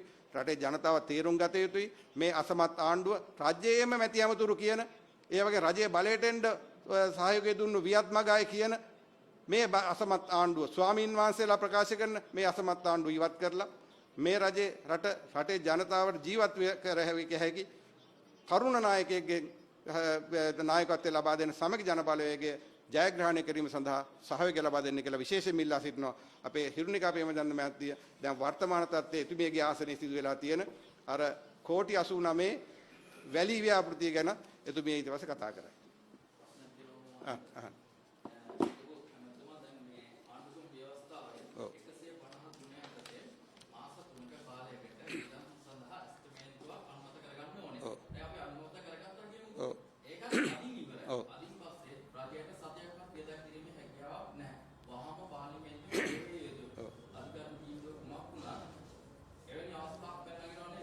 විශේෂයෙන්ම අපේ රටේ මම ඔය ඉස්සෙල්ලත් කිව්වා අපේ රටේ නීති විශාරදයෝ ව්‍යවස්ථා විශාරදයෝ තමන්ගේ පක්ෂය ඔලුවට තියාගෙන තමයි කතා කරන්නේ. දින 52 දැක්ක දින 52 කරපු එක හරි කිව්වා නීති විශාරදයෝ කොටසක්. තව කොටසක් කිව්වා ඒක වැරදි කියලා. තව මැද්දස්ස කොටස තව එකක් කිව්වා. අපේ රටේ හැම වෙලාවෙම මේ තමන්ගේ පක්ෂයේ හිත ඔලුවේ තියාගෙන තමයි නීති තර්ක ඉදිරිපත් කරන්නේ. ඉතින් අපේ ව්‍යවස්ථාවේ හරියට තියෙනවා පාර්ලිමේන්තුව විසිරෙව්වට පස්සේ මාස 3ක් ඇතුළත පාර්ලිමේන්තුව කැඳවන්න ඕනේ. පාර්ලිමේන්තුව විසිරවන දවසේ ජනාධිපතිතුමාට ගැසට් නිවේදනය කරන්න ඕනේ. නාම යෝජනා කැඳවන දවස, නාම යෝජනා අවසන් වෙන දවස, පාර්ලිමේන්තු මැතිවරණේ තියෙන දවස සහ පාර්ලිමේන්තුව රැස් වෙන දවස. ජනාධිපතිතුමා මාර්තු 2 වෙනිදා පාර්ලිමේන්තුව විසිරෙව්වේ 19 වෙනි සංශෝධනය අනුව. නැත්නම් මේ පාර්ලිමේන්තුව සැප්තැම්බර් 1 වෙනිදා යන්න පුළුවන්. එතුමා ඒ 4 වෙනි 19 වෙනි සංශෝධනය අනුව වසර 4මාරක විසිරෙව්වා. එතුමා එතකොට ගැසට් නිවේදනය දැම්මා මාර්තු 12 නාම යෝජනා කැඳවනවා, මාර්තු 19 නාම යෝජනා අවසන් වෙනවා, අප්‍රේල් 25 ඡන්දේ තියෙනවා, මැයි 14 පාර්ලිමේන්තුව කැඳවනවා. එතකොට මාර්තු 2 වෙනිදා ජූනි 2 වෙනිදා අතර මාස 3 ඇතුළත. එතකොට අපි මේ ඡන්දයක් ගෙන නිසා පසුගිය රජය අපි විශේෂයෙන්ම අතුරු සම්මත කිනුමක් සම්මත කරගත්තා අප්‍රේල් 30 වෙනකම්. අප්‍රේල් 30 ඒකේ කෝටි 79100 ණය සීමාව. හැම අවුරුද්දකම අයවැයේදී ණය සීමාවක් අනුමත කරනවා. එතකොට අප්‍රේල් 30 වෙනකම් මුදල් වෙන් කරලා අමාත්‍යාංශ වලට ණය සීමාවත් වෙන් කරලා අපි අප්‍රේල් 30 වෙනකම් මේක සම්මත කරන්න තිබුණා. එතකොට අප්‍රේල් 30න් එහාට යනවා නම් අපේ ව්‍යවස්ථාවේ තියෙනවා පාර්ලිමේන්තුව රැස් වෙන්නේ නැත්නම් අලුත් පාර්ලිමේන්තුව රැස් වෙන දවසේ සිට මාස 3ක් යනකම් ජනාධිපතිතුමාට මුදල් අනුමත කරගන්න පුළුවන්. ඒ කියන්නේ පාර්ලිමේන්තුව රැස් වෙනවා කියලා කිව්වේ මැයි 14. දැන් මැයි 14 මැයි ජූනි ජූලි අගෝස්තු 14 වෙනකම් තියාගෙන බලෙන් වගේ කරපු ව්‍යාපෘතියක් මේක. ජනතාවගේ ප්‍රතිචාරයන්ගෙන් ඒක පැහැදිලිව පේනවා දැන් එහෙට ගියාම. පළවෙනිට මම කියන්න කැමති මෙතන සිද්ධ වෙච්ච කාරණා පිළිබඳව දැන් පහුගිය දැන් දවස් 40ක් ඇතුළත තමයි මේ සියලුම වැලි නැවතත් මුහුදට මේ ගලාගෙන කාදනය වැලි කාදනය වෙමින් යන්නේ. දැන් දවස් 40ක් වෙනවා. එතකොට පළවෙනිම කාරණාව තමයි මේ පුද්ගලයන් විසින් මේ වැඩසටහන ව්‍යාපෘතිය ආරම්භ කරපු උදවිය විසින් රටේ ප්‍රධාන වශයෙන්ම සිවිල් නීතිය කඩලා තියෙනවා. දැන් රටේ සිවිල් නීතිය සියලු දෙනාටම පොදු වෙන්න ඕනේ. ඒක ඉහළ සිට පහළ දක්වා සියලු දෙනාටම දේශපාලන ભેදයකින් තොරව, උස්මිටි ભેදයකින් තොරව, පොහොසත් දුප්පත් ભેදයකින් තොරව රටක නීතියක් ගෙනාවයින් පස්සේ, ඇඳිරි නීතියක් ගෙනාවයින් පස්සේ, රට ලොක්ඩවුන් කරයින් පස්සේ ඒක කාටත් පොදුයි. දැන් පහුගිය දවස්වල අපි දේශපාලඥයෝ විදියට අපි දැක්ක සමහරක් දේශපාලඥයෝ එළියට බහැලා තියෙනවා. ඒත් අපි රටක නීතියක් ගෙනාවෙන් පස්සේ ඒකට අවනත විය යුතු හින්දා තමයි අපිත් ගෙවල් වලට වෙලා මේ මොකද අපි කාටත් කරන උදව්වක්. දැන් අපි ආරක්ෂා වෙනවා වගේම අපි අනිත් ජනතාව ආරක්ෂා කරන්නත් ඕනේ. ඉතින් පැහැදිලිව ජනතාව රැස් කරන්න හෝ ව්‍යාපෘති කිරීම එළියට බහින්න එපා කියලානේ පැහැදිලිව කිව්වේ. එහෙම තියෙද්දි මේ ව්‍යාපෘතිය පටන් අරගෙන කරගෙන යනවා. එතකොට ඒකට දැන් වෙරළ සංරක්ෂණ එකේ අධ්‍යක්ෂ ජෙනරාල්ගෙන් අහනකොට ප්‍රශ්නයක් ඇයි ඒ විදිහට මේ රට වහලා තියෙන වෙලාවක සිවිල් නීතිය කඩ කරමින් මේ ව්‍යාපෘතිය කරේ කියලා එතුමා දෙන උත්තරේ තමයි එහෙම නොකරනම් මේ ඩෙන්මාර්ක් මේ කම්පැනි එකට පැයකට ලක්ෂ 2ක් ගෙවන්න වෙනවා. ඒ හේතු නිසා තමයි කරේ කියලා. ඉතින් මම අහන ප්‍රශ්නේ තමයි එතුමගෙන් මුළු ලෝකෙම මේ කොටස් වෙළඳපොළවල් වැටලා තියෙද්දි එයාපෝට් වහලා තියෙද්දි මුළු ලෝකෙම මේ ආර්ථිකේ වැටලා තියෙන අවස්ථාවක මෙච්චර තදියමේ හරිද මෙච්චර තදියමේ මේ ව්‍යාපෘතිය විතරක් මේ මුළු රටේම සියලු දේ නවත්තලා තියෙද්දි මේ ආර්ථිකේ මේ බිඳුවටම වැටලා තියෙද්දි ලෝකෙම මේ ව්‍යාපෘතියට විතරක් මේ ලක්ෂ 2ක් ගැන කල්පනා කර මේ පැයකට ලක්ෂ 2ක් පාඩු වෙනවා කියලා මේ වැඩේ මෙච්චර තදියමේ කරපු හේතුව මොකද්ද කියලා මොකද ඔය ව්‍යාපෘතියේ මේ ලක්ෂ 2 වගේම ඊට කලින් මොනතරම් මුදල් මේ ඔය වගේ ව්‍යාපෘති දැන් ඊට කලින් ආණ්ඩුවකින් කරපු දේවල් අතරමඟ නවත්තලා දාලා මොනතරම් මුදල් ඔහේ අපතේ යන්න දුන්නද? එතකොට ඒ කාලේ ඒ වගේ දේවල් ගැන කල්පනාව සිදු වුණේ නැද්ද? මොනතරම් නිකන් මුදල් මේ කියන්නේ පොඩි උදාහරණයක් ගන්නකො පාරක් හදනවා හදලා ඉවර වෙලා ඒකට මුදල් යොදවනවා තව ඒකේ එක්කෝ ඒක මේ හරි විදිහට ඒ වැඩසටහන ව්‍යාපෘතිය කරන්නේ නැතුව නැවත ආයෙ මාසෙකින් විතර අර පාරේ කොහේ හරි තැනක කැඩලා තියෙද්දි නැවතත් මුදල් දාන්න. ඒව නාස්ති නෙවෙයිද? ඒතකොට නිකන් කල්පනා කරලා බලන්න මේ විදිහට මේ ලක්ෂ 2ක් ගැන කතා කරන්න වෙන හේතුවක් ඉන්න නෙමෙයි තනිකරම අර මෙතුමත් කිව්වා වගේ දැන් රාජ්‍ය සේවකයෝ පවා වෙනමම දේශපාලන පක්ෂයක වමනාවල් ඔළුවේ තියාගෙන තමයි කතා කරන්නේ.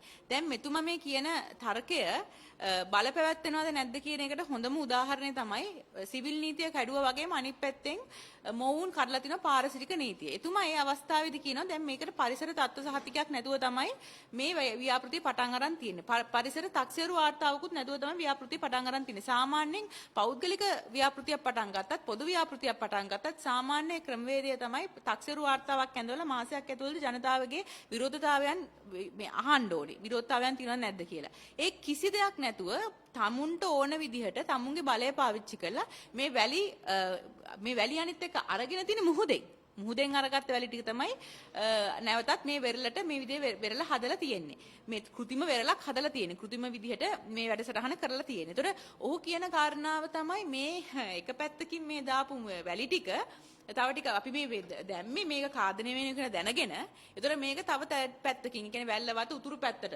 යනකොට දෙහිවල වැල්ලවත පැත්තට යනකොට මේ වැලි ටික ආයෙ මතුවෙනවලු මොන විද්‍යාත්මක කාරණාවක් විදිහටද මේක කිව්වේ කියන එක එතකොට එතුමා පළවෙනිට බලන්න ඕනේ වෙරළේ තරංග කොයි විදිහටද වෙරළේ රැල්ල කොයි විදිහටද ඒ පිළිබඳව එතුමාට තියෙනවද වාර්තාවක් එතකොට දැන් ඔය කියන විදිහේ දැන් මෙතුමා මේ කියන්නේ මේ මොකද්ද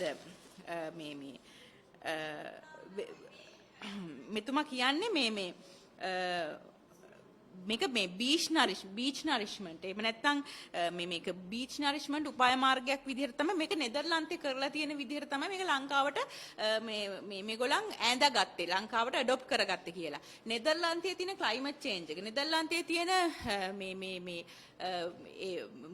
හුලංගෙන විදිහ හුලංගෙන පැති එහෙම නැත්නම් ඒ තියෙන දේශගුණ විපර්යාසය ලංකාවට ඒ විදිහටම කොහොමද ඒක ඇඩොප්ට් කරගන්න ලංකාවේ තියෙන ඒ වගේ දේශගුණ විපර්යාස දන්තික මොන මෝඩයද වාරකම් කාලෙට මේ වගේ වැඩසටහනක් පටන් ගන්න. එක්ක මේක නොවැම්බර් දෙසැම්බර් වගේ කාලෙදී මේ වැඩසටහන කරන්න ඕනේ කොහොමත් මේ වගේ වැඩසටහනක් මේ කාලෙදී කරන්න මූලික හේතු උනේ ඇයි? දැන් මේ මිලියන 900 රුපියල් මිලියන 900කට අදාළ මුදල ඒකෙන් 200ක් වගේ මේ වැඩසටහන ගිහලා අපි දන්නේ වෙනදා වගේම 600ක් 500ක් විතර කාගේ සාකුඩ කියලා මෙච්චර තදිය මේ රටේ මිනිස්සු මේ ගෙවල් ඇතුළට වෙලා ඉන්නකොට විශේෂයෙන්ම මේ පැත්තෙම ඉන්නේ දීවරයෝ. මේ පැත්තේ ඉන්නේ දුප්පත් මිනිස්සු. මේකෙන් අනිවාර්යෙන් මේ ප්‍රශ්නේ බලපාන්නේ දුප්පත් මිනිස්සුන්ට. මොකද මේ කරපු වැඩෙන් මේ දීවරයෝ මේ මුහුදට මාළු අල්ලන්න ගියාම මත්ස්‍ය කියන්නේ මේ ව්‍යාප්තිය වෙන කියන්නේ මාළුව බිත්තර දානික තියෙන එක පැති තියෙනවා. කොරල් පැති එහෙම නැත්නම් තවත් එක පැති හඳුනාගත්ත පැති තියෙනවා.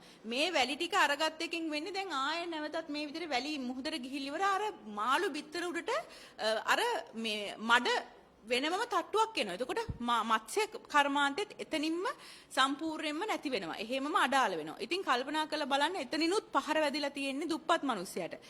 බැරි වෙලාවකත් දැන් මේ කොරෝනා ඉවර වෙලා අපි කොහොමද කියන්නේ මේ වගේ දේවල් නිසා නැවතත් ස්වභාව ධර්මයෙන් අපිට පාඩමක් උගන්වයි ස්වභාවික අනතුරක් අනිවාර්යෙන් අත ළඟ මේ කරපු වැඩේ. මොකද මේ තකහණියක් කාගේ හරි උමනාවට හදිස්සියේ මේ වෙරළෙන් ගත්ත මේ මුහුදෙන් ගත්ත වැලි වෙරළට දැම්ම මේක අඩුම ගානේ මේගොල්ලෝ බලන්න තිබ්බා මේ බලපෑම වෙරළට එනවද එහෙම නැත්නම් මුහුදට එනවද ඒක ඒ තියෙන වාර්තාවත් අඩුම ගානේ තාම ජනතාවට يعني මේ අඩුම ගානේ මේ පැත්තේ ඉන්න දේශපාලඥ විදිහට අපිටවත් ලැබිලා නැහැ. හින්දා මම ඉල්ලීමක් කරනවා තොරතුරු දැනගැනීමේ පනත යටතේ මොන දැන් මොහු කියන මේ තර්ක කීපය එක පැත්තකින් වැලි ටික හේදිලා ගිහලා උතුරු පැත්තට ගමන් කරලා ඒ පැත්තේ වෙනම ස්වභාවික වෙරළක් හැදෙනවා. ඒක කුමන පදනමක් යටතේද ඒ විදිහට එතුමා කියන්නේ සහ මොකද්ද ඔබතුමාලා මේ විදිහට මේ වගේ තීරණයක් ගන්න ගත්ත සමීක්ෂණ වාර්තාවන් මොනවාද? ඒ කියන්නේ කොයි විදිහට රැල්ල යන්නේ කොයි විදිහට තරංග යන්නේ කියන දේ පිළිබඳව අපිට වාර්තාවක් අවශ්‍යයි. මොකද මට හිතෙන විදිහට මේ මොවුන් හිතුවේ නෑ මේක මේ සෝෂල් මීඩියා හරහා තරුණ තරුණියන් අතරේ මේ ප්‍රචලිත වෙලා මේ ප්‍රශ්නේ දුරදි ගියයි කියලා. ඇයි දැන් මේ ඔය ස්වභාවික වෙරළක් හැදීම පිළිබඳව මේ වැඩසටහන පටන් ගන්න කාලේ කියන්නේ නැතුව එකපාරට දැන් හදිසියෙ මතක් වුණේ කොහොමද මේ මිනිස්සුන්ට ඔක්කොටම මේක මිනිස්සු අතරට ගිහිලා සමාජයේ මතයක් හැදුනට පස්සේ අනික් කාරණාව තමයි ඊළඟ තමයි මේ දැන් මේ වැලි නිදියක් පිළිබඳව දැන් මේ වැලි නිදිය මේ වැලි ගත්ත තැනක් තියෙනවානේ. ඒ වැලි නිදිය පිළිබඳව කරපු පාරසික අධ්‍යයනය කුමක්ද? ඒ කියන්නේ ඒ වැලි මොනතරම් දුරට මේ වැල්ලේ මේ ස්වභාවික වෙරළ හැදුවයින් පස්සේ ඒකේ තියෙන ශක්තිමත්භාවය පිළිබඳව. එහෙම නැත්නම් ඒකේ තියෙන මේ කල්පවැත්ම පිළිබඳව. ඒ කියන්නේ කොයි විදිහටද මේ වැලි නිදිය දැන් සාමාන්‍යයෙන් ගොඩක් තැන්වල මේ පිට රටවල් වල මේ විදිහට මේ ස්වභාවික මේ කියන්නේ මේ ස්වභාවික මේ වැලි නිදිය කියන්නේ වෙරළවල් හදනකොට ඒ කියන්නේ કૃතිම වෙරළවල් හදනකොට ඔවුන් ක්‍රමවේද කීපයකට හදනවා. එක්ක කඩොලාන වවලිවර වෙලා එහෙම හදනවා නැත්නම් ගල් වැටි හදනවා. ඔය වගේ නොයෙකුත් විදි හදනවා. ඉතින් ඒ හැම එකකින්ම ඒ මොවුන් කොහොමද තීරණය කරේ මේ පැත්තේ මේ වැලි නිදියක්ම තමයි අවශ්‍ය කියලා. මේ වැඩේ නවත්තන්න හෝ අනිත් එක මේක මේ කාලයක් තිස්සේ මේ ගල් කිසි වෙරළ කියලා කියන්නේ ලොකුවට මේ බලපෑම ඇති වෙච්ච පැත්තකුත් නෙවෙයි. මේ මොවුන් මේකම තෝරගෙන තියෙන ඇයි කියන මේ ගැටලුව තියෙනවා. අනිත් එක තමයි දැන් මොහු අනෙක් කියන්න ඕන උත්තරේ තමයි දැන් මේ විදිහට මොවුන් මේ එක පැත්තකට වැලි දාලා එක පැත්තකට මේ වැලි සේදිලා නැවතත් එනවා කියලා කියනවා නම් කොහොමද ගණනය කරන්නේ? දැන් මේ පැත්තට මම වැලි දානවා ටොන් මෙච්චර ප්‍රමාණයක්. මේක හේදිලා ගිහිල් ඉවර වෙලා උතුරු පැත්තට ගහගෙන ගිහිල්ලා වෙනවම මේ වැලි නිදි මේ වෙරළක් හැදෙනවා කියලා කියන්නේ. අර ගහගෙන ගිහපු වැලි ටිකම කොහොමද ඒ ප්‍රමාණයම යනවද අතන්ට? කොච්චරක් වැලි මෙතනට අවශ්‍යද? තව තැනක કૃතිමව වෙරළක් හදන්න. ওই වගේ කාරණා ගොඩාක් තියෙනවා. ඉතින් ඒ හින්දා මම ඉල්ලා සිටිනවා මේ සියලු දෙයටම උත්තර අවශ්‍යයි. මම නම් කියන්නේ මෙහෙමයි මේ ආණ්ඩුව හරිය පෙරේතයි වැලි නිදි වලට. මේ ආණ්ඩුවේ ඉන්න සමහරක් ඇමතිවරු. පස් කන්දක් පේන්න බෑ පුදුම පෙරේතකමක් තියෙන්නේ. මේ මෙතෙක්කල් ලංකාවේ බිහි වෙච්ච සියලුම ආණ්ඩු වලින් පරිසරයට මේ හා සමාන විනාශයක් කරපු ආණ්ඩු කොහෙවත් ඇත්තේ නැහැ. ඔබ කල්පනා කරලා බලන්න නරියට කුකුල්ල බාර දුන්නා වගේ ලංකාවේ ඉන්න පස් වලට මල පෙරේතම ඇමතිතුමාට දුන්නා ඒ ඇමතිකම. ඔහු ඇමතිකම හම්බෙච්ච ගමන් මොකද්ද කරේ? ප්‍රවාහන ලයිසන් එක දුන්නා. දැන් මේ ඇත්තටම ප්‍රවාහන ලයිසන් එක තමයි බරපතලම ලයිසන් එක. කොයි හරි තැනක හොරෙන් කොයි හරි තැනක පස් ටික කපලි වල ප්‍රවාහනය කරනකොට නේ හරිනම් අල්ලන්න ඕනේ. කපන තැනට කවුරුත් කඩාපයින්නේ නැහැ. කොහෙද කපන්නේ කියලා දන්නෙත් නැහැ. ප්‍රවාහනය කරනකොට අල්ලන්න වෙන ඇල්ලුවම ප්‍රශ්න නිසා තමයි මේ ප්‍රවාහන බලපත්‍රය ලබා දුන්නේ. ඊළඟට අනෙක් එක තමයි මේ ඔය ඒ පක්ෂේ පොහොට්ටු පක්ෂ ගොඩාක් ප්‍රාදේශීය නායකයන්ගෙන් ඉඳන් මේ පොදු ජන පෙරමුණ පක්ෂේ පොඩි නායකයාගේ ඉඳන් ඉහළ නායකයා දක්වා බිස්නස් වෙන ක්‍රමවේදය තමයි පරිසරයට යම් එක්ක ගස් කපනවා එක්ක පස් මේ කපනවා එහෙම නැත්නම් වැලි ගොඩ දානවා මේ ඒගොල්ලන්ගේ ප්‍රධාන ආදායම් මාර්ගයක්. ඉතින් මේ ඒ පොඩි ප්‍රාදේශීය മന്ത്രിවරුන්ගේ සමහරුන්ගේ තියෙන ආදායම් මාර්ගය. ඉතින් ඒ සියලු දෙනාගේ සිත් සතන් මේ සතුරු කිරීම සඳහා මේ විදිහේ වැඩසටහනක් කරාද කියන ගැටලුවත් අපිට තියෙනවා. ඒ කෙසේ වෙතත් මට කියන්න තියෙන්නේ දැන් සමහරක් කට්ටිය නොයෙකුත් උදවිය දාලා කියන්න හදනවා මේක ගිය ආණ්ඩුවෙන් පටන් ගත්ත දෙයක් කියලා. මට තියෙන ප්‍රශ්නේ තමයි ගිය ආණ්ඩුවෙන් මේක පටන් ගත්තා නම් ජනාධිපතිවරයාගේ වර්තමාන ජනාධිපතිතුමාගේ නිල Facebook පිටුවේ මාර්තු 8 වෙනිදා ෆොටෝස් දාලා තිනවා. එතුමා මේක නිරීක්ෂණ චාරිකාවකට ගිහින් තියෙනවා. 2020 ජනවාරි 22 තමයි කැබිනට් අනුමැතිය ලැබිලා තියෙන්නේ. ඉතින් මොහු ගිහිල්ලා මේ මොහු මොකටද අපි පටන් ගත්ත මේ ව්‍යාපෘතියන් නම් මොහු ගිහිල්ලා ඉවර වෙලා ඒවා නිරීක්ෂණය කරන්නේ අහවල් දෙයකටද? ඉතින් අපි පටන් ගත්ත ව්‍යාපෘතියක් කිසිසේත්ම අවශ්‍ය නැහැ නේ වර්තමාන ජනාධිපතිතුමා ගිහිල්ලා මේ නිරීක්ෂණ කරලා ඉවර වෙලා එතන ඔව් ඒක තමයි මේ බොරු තනිකර ජනවාරි මාසේ 22 තමයි 2020 මේකට කැබිනට් අනුමැතිය ලැබුණේ. එතකොට මේක සම්පූර්ණයෙන්ම මේ කරන වැඩෙන් සිද්ධ වෙන්නේ මේක කාටවත් ඔය ලොකු කිසිම බොරු කතා කියන ඇත්තටම හරි කනගාටුයි දැන් ඔය වෙරළ සංරක්ෂණයේ අධ්‍යක්ෂ ජෙනරාල් වගේ පුද්ගලයෙක් ඒ තනතුරටපත් වෙන උපාධිය අරගෙන ඩිග්‍රී අරගෙන එහෙමනේ. ඒතකොට ඒ වගේ පුද්ගලයෙක් ආණ්ඩුව ආරක්ෂා කර ගැනීම සඳහා තමුන්ගේ ආත්මය, තමුන්ගේ උගත්කම, තමුන්ගේ සියලු සේප පාවා දීලා ඔය වගේ බොරු කතන්දර කියලා විහිළුවක් වීම පිළිබඳව නම් ඇත්තටම හරි කනගාටුයි. ඒ කොහොම වුණත් මට කියන්න තියෙන්නේ මේ කරපු වැඩෙන් අවසානයේ ඉතාමත් නුදුරු දිනයකදී අමාරුයි වැටෙන්නේ මේ පැත්තේ ජීවත් වෙන ජනතාව සහ අහිංසක දුප්පත් මිනිස්සු කවදාවත් ඔය ඔෆිස් වලට වෙලා ඔය තීරණ ගන්න එක හිතෙන වෙලාවට අර පැත්තට වැලි දානවා මේ පැත්තෙන් ගොඩ කරනවා වගේ දේවල් හිතලා හිතෙන දේවල් කරන මිනිස්සුන් නෙවෙයිනේ මේ පැත්තේ ජීවත් වෙන්නේ. එතකොට විශේෂයෙන්ම මේ පැත්තේ සාමාන්‍යයෙන් වගේ පොදු ව්‍යාපෘතියක් කරත් ඒ පැත්තේ ජීවත් වෙන මිනිස්සුන්ගේ මතය විමසන්න ඕනේ. දීවරයන්ගේ මතය විමසන්න ඕනේ. මේ ඒ කියන්නේ ඔවුන්ගේ මේ දිනදා ජීවිතේට ප්‍රශ්නයක් වෙනවද කියලා බලන්න. ඒවා මුකුත් බලන්නේ නැතුව නීතිය බල්ලට ගිහලා tamunට ඕන දේවල් කරනවා. ඉතින් ඒ නිසා මම ඉල්ලා සිටිනවා වර්තමාන ජනාධිපතිතුමාගෙන් මේ හැමදේම මේ හොයන එකේ මේක පිළිබඳව හොයලා රුපියල් මිලියන 900කට ආසන්න මුදලක් කෝටි 90ක මුදලක් අද වෙනකොට වතුරේ ගහගෙන ගිහිල්ලා. ඒ කියන්නේ රුපියල් 5000 දෙන්න විදිහක් නැහැ කියලා නහයෙන් අඬ ඉන්න වෙලාවේ ඇත්තටම ඔය වගේ මේ කොරෝනා මර්ධනය කරන වෙලාවක ටෙස්ටිං කිට්ස් ගන්න තිබ්බේ නැන්ද? එහෙම නැත්නම් මේ කොරෝනා වගේ ප්‍රශ්නයක් වෙලා තියෙද්දි අපිට ඔබට මේක අපිට ඔබටත් මේක දැනෙනවා නේ. මොකද එදිනෙදා ආදායමක් ලැබෙන්නේ නැහැ. හාල් ටික ගන්න විදිහක් නැහැ, පාන් ගෙඩියක් ගන්න විදිහක් නැහැ, එල්බල් ටිකක් ගන්න විදිහක් නැහැ.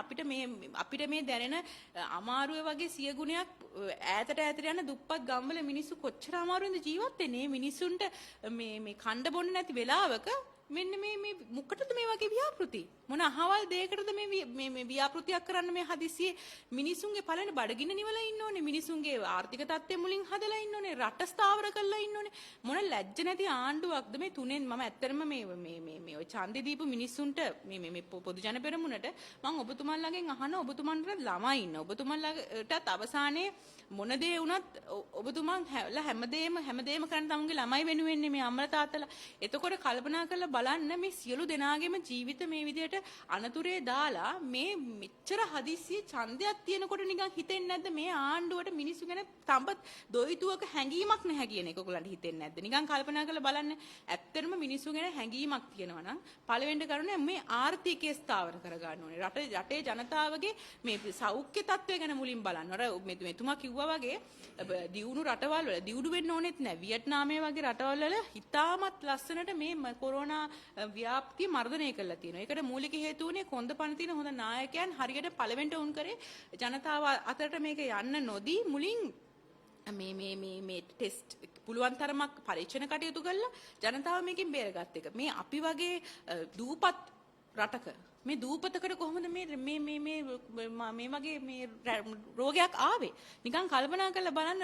දූපත් තමයි මේ වගේ මේ පැතිරෙන රෝග වලින් ආරක්ෂා සහිත වෙන එකම තැන් දූපත්. මොකද හේතුව මුහුදෙන් වට වෙලා තියෙනවා, වෙන එන්න විදිහක් නැහැ. එතකොට ඒ කාලේ ඔබට මතක ඇති මෙතන ඉන්න මාධ්‍යවේදීන්ට මම අන්තිමටම මෙතන කරපු මේ ප්‍රෙස් එකේදී මම කිව්වා කරුණාකරලා වහන්න එයාපෝට් එක වහන්න. ලයින් ගේකට මේක හැදුනා නම් එහෙම පේලි පෙට්ටි ගෙවල් කීයකටද මේක බෝ වෙනව ඇද්ද? ඒ කාලේ එයාපෝට් වහන්න කියලා කිව්වන් පස්සේ ඒක විහිළුවකට ගත්තා. අපි මේ කියපු දේවල් අපි කියන්නත් කලින් සජිත් ප්‍රේමදාස මැතිතුමා පාර්ලිමේන්තුවේදී මේ ප්‍රශ්න අහනකොට පවිත්‍රා දේවී වන්‍යාරච්චි මැතිතුමිය මේ හරිය කොක්කණ්ඩලා hina වුණා. يعني hina වෙවි කිව්වේ මේ අපි මේක අපේ ලංකාවට එන්නේ නැහැ කියලා. ඒ දවස්වල චයිනීස් ඒක හැදිච්ච කාන්තාව ඉඹලා කරලා පුළුවන් තරමක් ලෝකෙට ඇව්වා මේ තරම් හොඳ රටක් නෑ ඇවිල්ලා මෙහි පදිංචියට වෙන්න. මෙහි ඇවිල්ලා මේ සංචාරය කරන්න මේ රටේ අපි පළවෙනි කොරෝනා රෝගිය හම්බුලා යාව සනීප කරලා යවුවා කියලා ඉන්න ඔක්කොම රටවල් වල කට්ටියට ආරාධනා කරා සින්දු හැම හදලා. ඉතින් එතකොට අපි ඉල්ලන් කෑවේ මේ. අපි රටක් විදියට අපි ඉල්ලගෙන කෑවේ මේ අපේ රටේ මිනිස්සු සියලු දෙනාගේම ජීවිතේ අපි අමාරුවේ දැම්මේ ඉල්ලලා. නැතුව අපිට ලස්සන්ට මේක මර්ධනය කරගන්න තිබ්බ දූපතක් වීම තමයි තියෙන හොඳමම මේ අපිට තිබ්බ හොඳමම අවස්ථාව. ඒවා ඔක්කොම නැති වෙලා දැන් රටේ මිනිස්සුන්ගේ අද වෙනකොට ලක්ෂ කීයකට මේ ජොබ්ස් නැද්ද? නිකන් හිතලා බලන්න. මේ එතකොට කී දෙනෙක් අද වෙනකොට මේ ස්වයං රැකියා කරපු කට්ටිය අද අර අමාරු වෙట్లా වෙන මුකුත් උනේ රජයේ සේවකයන්ට. රජයේ සේවකයන්ට අද වෙනකොට OT එක ලැබෙනවද? දැන් විශ්‍රාම වැටුප ගැනවත් ෂුවර් එකක් නැහැ. වෙන මුකුත් ඕනේ නැහැ. මේ රටේ මේ මහ ලොකුවට හමුදාව ගැන, නාවික හමුදාව ගැන, ගුවන් හමුදාව ගැන කතා කරලා හරි ලොකු දේශප්‍රේමී වගේ කතා කරන මිනිස්සු ওই මිනිස්සු එක්කෙනෙක්ට බැරි වුණා මේ යුද හමුදාවට, නාවික හමුදාවට මේක පැතිරෙන එක නවත්තන්න. ඒගොල්ලන් නිකන් අර ටෙස්ටිං ඒගොල්ලන් තමයි අර ලැබ් වල ඉන්න ටෙස්ට් කරන කට්ටිය වගේ ඒ මිනිසුන්ව පුළුවන් තරමක් අර පොඩි තැන්වල දාලා එකට තියලා ඉවර වෙලා අවසානයේ අද වැඩි හරියක් ඒ හමුදා නිලධාරීන්ට නාවික නිලධාරීන්ට තමයි මේ ලෙඩේ හැදිලා තියෙන්නේ. ඔය ලෙඩේ ඔවුන් කරපු මේ අනර්ග ක්‍රියාව මිනිසුන්ව මේ ආරක්ෂා කරලා කරපු වෙලාවේ ඒතොර පැහැදිලිව පේනවා මිනිසුන් ආරක්ෂා කරන අතරේ ඒ ආරක්ෂා කරන්න දාපු මිනිසුන් ආරක්ෂා වෙලා නැහැ. ආරක්ෂිත කරලා නැහැ මේගොල්ලෝ. හැම අවස්ථාවකම වගේ කුණු ටික අදින්න ඉන්නෙත් හමුදාවේ මිනිස්සු ටික, ලෙඩු බලන්න ඉන්නෙත් හමුදාවේ මිනිස්සු ටික, අවසානයේ ලෙඩ වෙන්නෙත් හමුදාවේ මිනිස්සු ටික. අවසානයේ මතකනේ අර මහලෝකුවට රණවිරුවගා කීකේ ගිහිලි ඉවරලා කොච්චරනම් මේ අවලාද කරාදාර ලෙඩ වෙලා මේ රණවිරුවෙක් හම්බුණායින් පස්සේ ඉතින් මේ විශේෂයෙන්ම කියන්න ඕනේ මේ අපේ ආණ්ඩුව තිබ්බ කාලේ කෘතිමව ජනතාව අතරට අවුරුදු දෙකක් යනකොට කෘතිමව ජනතාව අතරට යවුවා මේ ආණ්ඩුව ෆේල් කියලා. කෘතිමව හදපු එකක්. ඒක ඔබ හොඳට කල්පනා කරලා බලන්න. ඒ කියන්නේ අපි ආණ්ඩු කරන කාලේ. හැබැයි කනගාටුර කාරණාව අනික් පැත්තට මේ දේවල් කැරකෙනවා කියන්නේ දැන් ස්වභාවිකම ජනතාව කෘතිමව හදන්න අපිට දෙයක් නැහැ.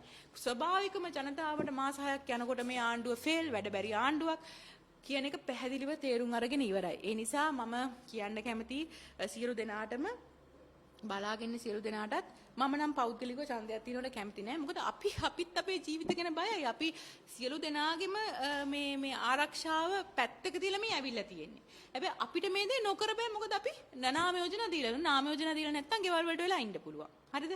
අපි කැමැත්තෙන් හෝ අකමැත්තෙන් මොවුන් ඡන්දයක් ඇදුවොත් අපි ඉදිරිපත් වෙන්න ඕනේ. හැබැයි මේ වෙලාවේ රටේ තියෙන ප්‍රධානම දේ ඡන්දය. නිකන් කල්පනා කරලා බලන්න අපි දැන් උනත් රට ඇරලා තිබ්බට මේ මාස්ක් එක දාගෙන අපි මොනතරම් බයෙන්ද කඩේකට හරි යන්නේ. මීටරේ පරතරේ තියලා අපි මොනතරම් මේ තවමත් මේක පහ පොළොවේ තාම වැක්සින් එකක් මේකට හොයාගෙන නැහනේ. මේක තාම මර්ධනය කරන විදිහක් හොයාගෙන නැහැ.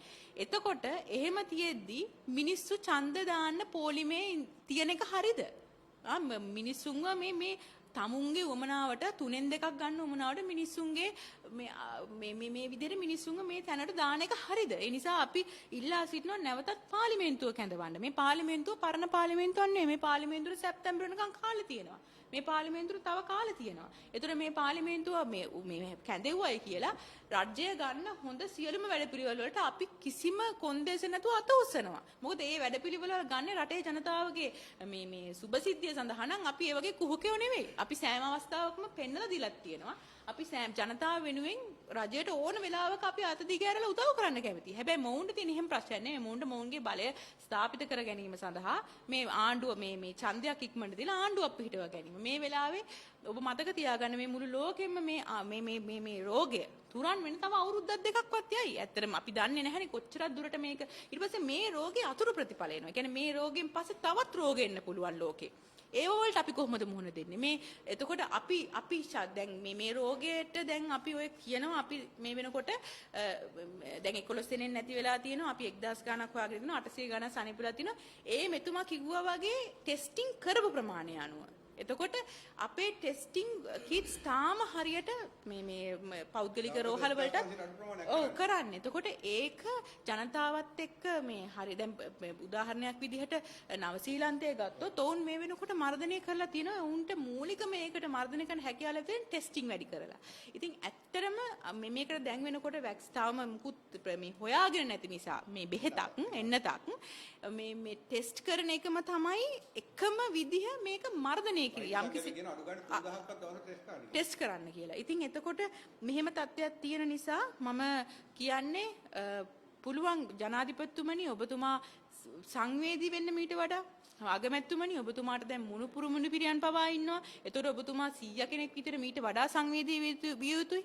අපිට කියන්න බෑ මේ ලෙඩ කොයි මේ පක්ෂ පාට ભેද වයස් ભેදයක් නැතුව මේ ලෙඩ මේ හැදෙන්නේ. ඒ නිසා මීට වඩා ඔය සියලු දෙනාම ඔය කෑ ගන්න සිළුම සංවේදී වෙන්න.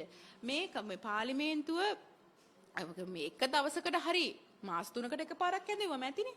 එකපාරක් හරි කැඳවලා මම ඉල්ලා සිටිනවා කරුණාකරලා ඔබ සියලු දෙනාම මේ පාර්ලිමේන්තුව කැඳලා මේ වෙලාවේ රට ස්ථාවර කරන්න කියලා මම ඉල්ලා සිටිනවා. සියලු දෙනාට බොහොම ස්තුතියි. ප්‍රශ්න තියෙනවා අහන්න පුළුවන්. විශේෂයෙන් මට තව එකක් කියන්න ඕනේ. දැන් බලන්න ඡන්ද නාම ලේඛනයේ නම් තියනවා පිටරට ඉන්න ලක්ෂ 5ක විතර. දැන් මැතිවරණයක් තියන්න පුළුවන්ද ඒගොල්ලන්ට ලංකාවට එන්න දෙන්නේ නැතුව? දැන් පසුගිය ජනාධිපතිවරණේ ගෝඨාභය රාජපක්ෂ මැතිතුමාට ඡන්ද දෙන්න විශාල ප්‍රමාණයක් ලංකාවට ආවා කිව්වා. දැන් මේ ඡන්ද නාම ලේඛනයේ නම් තියෙන කුවේට්, ඩුබායි, පාකිස්තාන් මේ හැමතැනම ඉන්න අය ඒක ඡන්ද අයිතියට මොකද වෙන්නේ? දැන් අපිට ගුවන් තොටුපළ අරින්නේ නැහැ. ගුවන් තොටුපළෙන් එනෙක් කෙනෙක් දවස් 14 නිරෝධායනට යවනවා. તો නිරෝධායනට ගියාම කොහොමද එයා ඡන්ද දාන්නේ? ඉතින් මිනිස් අයිතිවාසිකම් උල්ලංඝනය කිරීමක් වෙනවා ගුවන් තොටුපළ අරින්නේ නැතුව මැතිවරණයකට යෑම. මේක මැතිවරණයකට බය නෙමෙයි අපි නාම යෝජනා දීලා තියෙනවා. අපි ඕන වෙලාවක මැතිවරණයට කැමති. හැබැයි ගුවන් තොටුපළ අරින්නේ නැතුව මැතිවරණයකට යෑම තුල ලක්ෂ 5ක ඡන්ද අයිතිය හවුස් වෙනවා. මොකද ඒගොල්ලන්ට ඇවිල්ලා මැතිවරණේ කෙලින්ම මැතිවරණයට මුණ දෙන්න බෑ. දින 14ක් නිරෝධානය වෙන්න ඕනේ. ඉතින් දැන්ට මම දැක්ක අදත් කුවේට් වල ඉන්න අය අපිව ගෙන්න ගන්න කියලා කියනවා. ගෙන්න ගන්න ක්‍රමවේදය හරියට හදන්නේ නැහැ. ඉතින් මේ තත්ත්වය තුල මම හිතන්නේ මේ ගුවන් තොටුපළ අරින්න නැතුව මැතිවරණයකට යන එකත් විශාල අපරාධයක් ඡන්දයි. අනිත් එක තව දෙයක් ඔය මොන දේ කිව්වත් මොන පක්ෂයක වුණත් ජනතාවට අයිති තුන එක්ක ඡන්ද නොදී ඉන්න පුළුවන්. ඡන්ද දෙන්න පුළුවන්. දෙකෙන් මේ සැරේ ඡන්ද ප්‍රතිශතය අනිවාර්යෙන් ඉතාමත් අඩු වෙයි. ඒක හැම පක්ෂයකට මේ ප්‍රශ්නෙට මුහුණ දෙන්න සිද්ධ වෙයි. ඇත්තටම මේක විහිළුවක්නේ. මේ රටේ ස්ථාවරත්වයක් නැතුව මොන රටේද මේ විදිහට මේ ඡන්දයක් තියෙන තත්ත්වයට මිනිස්සුන්ව අසරණ කරන්නේ. මිනිස්සු ඇත්තටම ඔබ කල්පනා කරලා බලන්න පක්ෂපාත ભેදයකින් තොරව අපිට පුළුවන් ද ගෙයින් ගෙට ගිහිල් ඉවර වෙලා මිනිස්සුන්ට කියන්න මේ මෙන්න මගේ අංකේ මට මේ සැරේ ඡන්ද දෙන්න කියලා. නිකන් ඉතල බලන්න පත්‍රිකාවක් දෙන්න පුළුවන්ද? නිකන් ඒක කාටත් පොදුයිනේ. ඒ කියන්නේ මේ පොදු ජන පෙරමුණේ ඉන්න මිනිසුන්ටත් පොදුයි. මේ අපේ සමගි ජන බලවේගයේ ඉන්න මිනිසුන්ටත් පොදුයි. අපි කොහොමද මිනිසුන්ගේ ගේකට ගිහිල්ලා, ගෙවල් දොරවල් වහගෙන ඉන්න වෙලාවට තට්ටු කරලා මෙන්න මගේ කොලේ, මෙන්න මගේ අංකේ මට ඡන්දයක් දෙන්න කියලා මිනිස්සු ගහලා පන්නයි කාට වුණත්. මේ වෙලාවේ මේක හරි වැරදි වැඩක්. මම දැක්කා සමහරක් පෝස්ට් දාලා තිනවා Facebook එකේ එකෙක් එන්න එපා ඡන්ද දෙන්න තුනෙන් දෙක නෙමෙයි මේ දෙන්නේ කියලා. ඒ කියන්නේ ඒ වගේ මිනිස්සු ඒ තරම් වෛරයෙන් ඉන්නේ කණ්ඩ බොන්න නැතුව මිනිස්සු ඉන්නලා මේ ඡන්දය. එහෙනම් මම ඉල්ලා සිටිනවා මේක අත්දැකීමෙන්ම ඔය පොහොට්ටුවේ කට්ටියටම සමහර විට පොදු ජන පෙරමුණේ කට්ටියටම අත්දැකීමෙන් ගෙවල් ගෙයින් ගෙට යනකොට මේක බලා ගන්න පුළුවන් වේවි. මොකද මිනිසුන්ට දැන් තේරිලා තියෙන තනි කරම අපේ ආණ්ඩුවේ හිටපු කාලේ අපි ගැබිනි මාතාවන්ට පෝෂණ මළු ලබා දුන දැන් බණ්ඩ අර නිකන් ලැබිච්ච එකක් දැන් වහන්න සිද්ධ ත්‍රිපෝෂ මේ පැකට් එක දැන් අම්මලට දරුවන්ට ලැබිච්ච එක දැන් මේ කර්මාන්තශාලාව වහන්න සිද්ධ වෙලා. ඉතින් මේ මට මේ වෙලාවේ මතක් වෙනවා එක්තරා ස්වාමින් වහන්සේ නමක් කිව්වා පාලකයාගේ තියෙන අවාසනාවට තමයි ස්වභාවික විපත් වෙන්නේ. පාලකයාගේ තියෙන අවාසනාවට තමයි මේ වගේ සිදුවීම් සිද්ධ වෙන්නේ කියලා. ඉතින් ඇත්තටම දැන් ඒක තමයි මේ වෙලා තියෙන්නේ කියලා මට පේනවා. අනිත් එක තව දෙයක් ඔබතුමා කියපු කතාවට එක්කහුව කරන්න ඕනේ. ස්වාමින් වහන්සේලාගේ සහ මේ ඔය වියත් මගේ කැමැත්ත මත ඔවුන්ගේ වැඩපිළිවෙලත් එක්ක තමයි වර්තමාන ජනාධිපතිතුමා ජනාධිපති උනේ. මම මේ මාධ්‍යවේදියන්ට එකක් කියන්නේ මට මේ එකක් මතක් වුණා. එක්තරා ස්වාමින් වහන්සේ නමක් එක්තරා මීටිමකදී කියනවා අපි දිවිහිමි මේ ආණ්ඩුව ආරක්ෂා කරනවා කියලා. මෙතන එක මාධ්‍යවේදියෙක්ට ඔය මූණවල වලට මයික් අල්ලන එක්කෙනාට කොන්ද පණ තිබ්බේ නැද්ද ඔය ස්වාමින් වහන්සේගෙන් අහන්න? ස්වාමින් වහන්සේ ඔබ වහන්සේ මහණුනේ දිවිහිමියෙන් ආණ්ඩුව ආරක්ෂා කරන්නද බුදුරජාණන් වහන්සේගේ නිර්මල බුදුදහම ආරක්ෂා කරන්නද කියන එක අහන්න. ඔයගලන්ට කොන්දක් පණ නැද්ද? මේ වගේ දේවල් වලට ඕගලන්ට කොන්ද පණ තියෙනවනේ අහන්න. මේ නිර්මල බුදුදහම මේ රටේ මේ විනාශ වෙගෙන යනවා කියලා හැමතැනම පෝස්ට් යනවා. එක ස්වාමින් වහන්සේලා රහත් වෙලා කියලා අර පහුගිය දවසට සුදු ස්වාමින් වහන්සේ නමක් රහත් වෙලා කියලා මේ එක කතාවක් ගියා මේ ඒ වගේ කතන්දර. ඒ වෙලාවට අපි උඩ බලාගෙන ඉන්නවා අයියෝ අපේ බුද්ධ දර්ශනයට වෙච්ච දේ කියලා. එහෙම කියන ගමන් අපි මේ වගේ කතන්දර කියන ස්වාමින් වහන්සේලාගෙන් කෙලින්ම අහන්න ඕක ගිහිල්ලා ස්වාමින් වහන්සේ මම පොඩි ප්‍රශ්නයක් තියෙනවා ඔබ වහන්සේ මහාන උනේ මේ ආණ්ඩුව අර හැමදේම අතහැරලා බුදුරජාණන් වහන්සේ සියලු දේ සියලු සැප සම්පත් අතහැරලා ගියා බුද්ධත්වයේ කරා. දැන් අනික් පැත්තට ඒකේ සානිකර අනික් පැත්තනේ මේ සමහරක් උදවිය සමහරක් ස්වාමින් වහන්සේලා කරන්නේ. ඉතින් මම මේක අල්ලගෙන අන්තිමට අපිට මේ කෑ ගහන දොස් කියන්නේ මේක ගැන කතා කරනකොට ගොඩක් අය බයයි. මොකද ඊට පස්සේ අනික් පැත්තට අපි වල්ලගෙන යනවා අපි තමයි මේ බෞද්ධ දර්ශනේ බුද්ධ ආගමනේ අපි ආදේ නිසා තමයි මේවා කියන්නේ. ඒ නිසා මම අපි බෞද්ධයෝ නිසා තමයි මේවා කියන්නේ. මේවා කවුරු හරි කෙනෙක් කියන්න ඕනේ.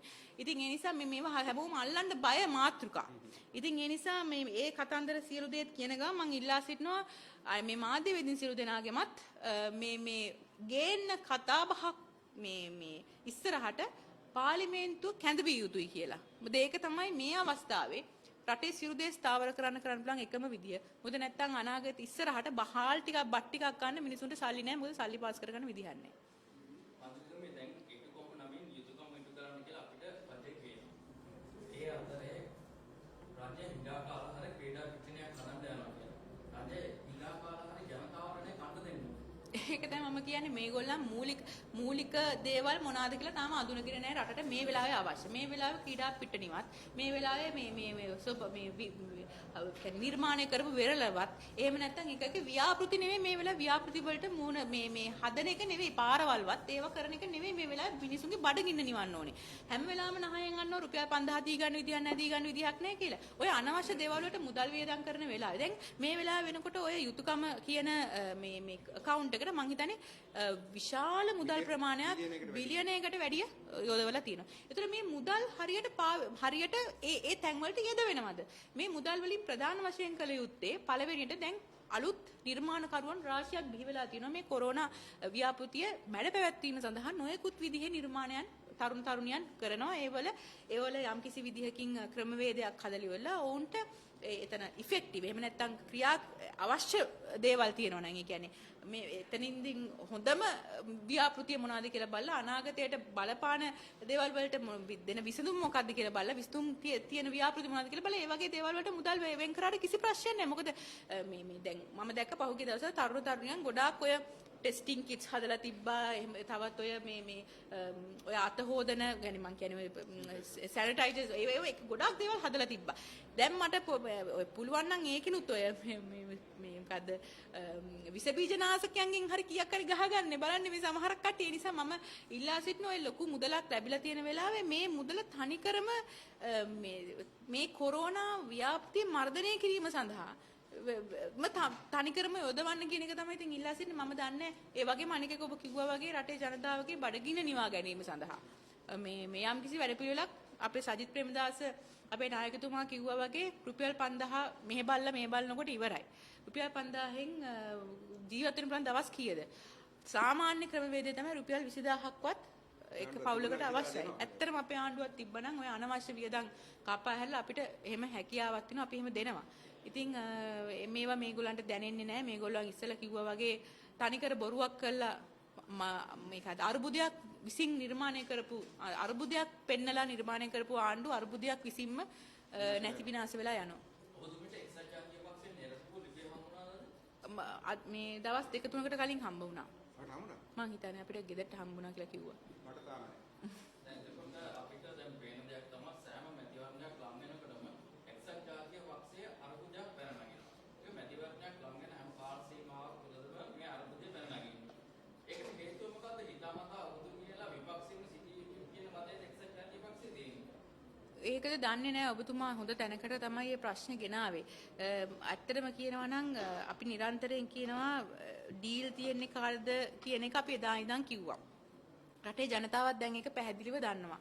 ඉතින් ඒ නිසා දැන් අපිට ඩීල් තියෙනවා නම් අපේ කට්ටිය මේ වෙලාවේ ඉරගෙවල් වල ඉන්න ඕනේ නැහැනේ. අපේ පිය නියෝජනය කරන කට්ටිය. මොකද ඊට වඩා වැරදි කරපු කට්ටිය එතන ඉන්නවනේ. හැබැයි එතන එක්කෙනෙක්වත් ටම නිකන් මේ පොලිසියෙන්වත් යන්නේ නැහැ කට උත්තරයක්වත් ගන්න. නීතිපතිවරයා අත්අඩංගුවට ගන්න කියලා වරෙන්තු නිකුත් කරලා කරපු කට්ටියත් එතන ඉන්නවනේ. ඉතින් ඒත් මේ පැත්තේ අර ප්‍රවෘත්ති සාකච්ඡාවල ඔබට මතක ඇති මම නැවතත් මතක් කරන්නම් මෛත්‍රීපාල ජනාධිපතිතුමාගේ ජනාධිපතිවරණ වෙලාවේ තරුණ ළමයෙක් ඇවිල්ලා මෛත්‍රීපාල කියන මගේ තාත්තා කියලා. ඔබට මතක ඇති. මගේ අම්මව ගිහින් හංගන් ඉන්නවා කිව්වා. ඒ දේවල් වලට එහෙනම් ඒ දවස්වල ඒව වලට නීතිය ක්‍රියාත්මක කරා නම් අපි ඔය මිනිස්සුන්ට යනත එනම නැති වෙනවා.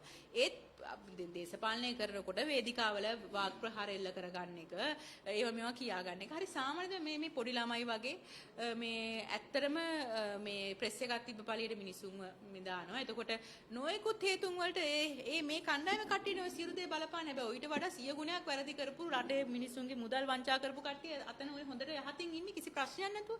ඉතින් එතකොට පැහැදිලිව ඔබ තුමාගේ අහපු ප්‍රශ්නෙට උත්තරයකුත් තියෙනවා. ඒ වගේම ඔබතුමා කිව්වා වගේ මේ වෙලාවේ ප්‍රාදේශීය මම දැන් ඉස්සෙල්ලත් අපි දෙන්න කතා වුණා ප්‍රාදේශීය සමහර മന്ത്രിවරුන්ට කියලා තිනවා മന്ത്രിගම අයින් කරනවා කියලා. ඇත්තටම මට කියන්න තියෙන්නේ ඒ මිනිස්සු ඒ බයට හිටියා කියන්නකෝ. ඒ මිනිස්සු ඡන්දෙ දෙන්නේ නැත්නම් දෙයියනේ අලියට අපි මොකද කරන්නේ? මිනිස්සු ඉන්නේ සජිත් ප්‍රේමදාස එක්ක නම් අපි මොකද කරන්නේ? අපිට බලෙන් මිනිස්සුන්ට කැමැත්තක් ඇති කරන්න බෑ. ඒ කෘත්‍යාධිකාර මණ්ඩලයෙන් 100කට මන්ත්‍රීවරු 100කට අධික ප්‍රමාණයක් ඉන්නේ සංඝ ජන බලයෙන්. එතකොට පැවැත්ම තීරණයක් එක්සත් ජාතික පක්ෂයට ගන්න ඕන. තීරණේ වළංගු. මේ කෘත්‍යාධිකාරී මණ්ඩලයේ ඉන්නේ 69යි. අපි එක්සත් ජාතික 69යි ඉන්නේ. ඒ 69න් අපේ ඉන්නවා 38 දෙනෙක්. ඒ කියන්නේ භාගයකට වැඩි ප්‍රමාණයක්. ඔවුන්ගේ හිටියේ 20 ගාණක්. ඊට පස්සේ ඊයේ පෙරේද 9 දෙනෙක් පත් කරලා දිනනවා. ඒතකොට පත් කරපුවාම 30යි. ඒ කියන්නේ භාගයකට වැඩි අඩු ප්‍රමාණයක්. එතකොට එහෙම තීන්දුවක් ගන්න පුළුවන්ද කියන එක ප්‍රශ්නේ. මෙන්න මේකයි අපි හැම වෙලාවෙම කියන්නේ දේශපාලනය කියන්නේ මොකද බලය ලබා ගැනීම. ඒක දේශපාලන පක්ෂයක නායකයෙකුට බලය ලබා ගන්නත් බැයි නෑ.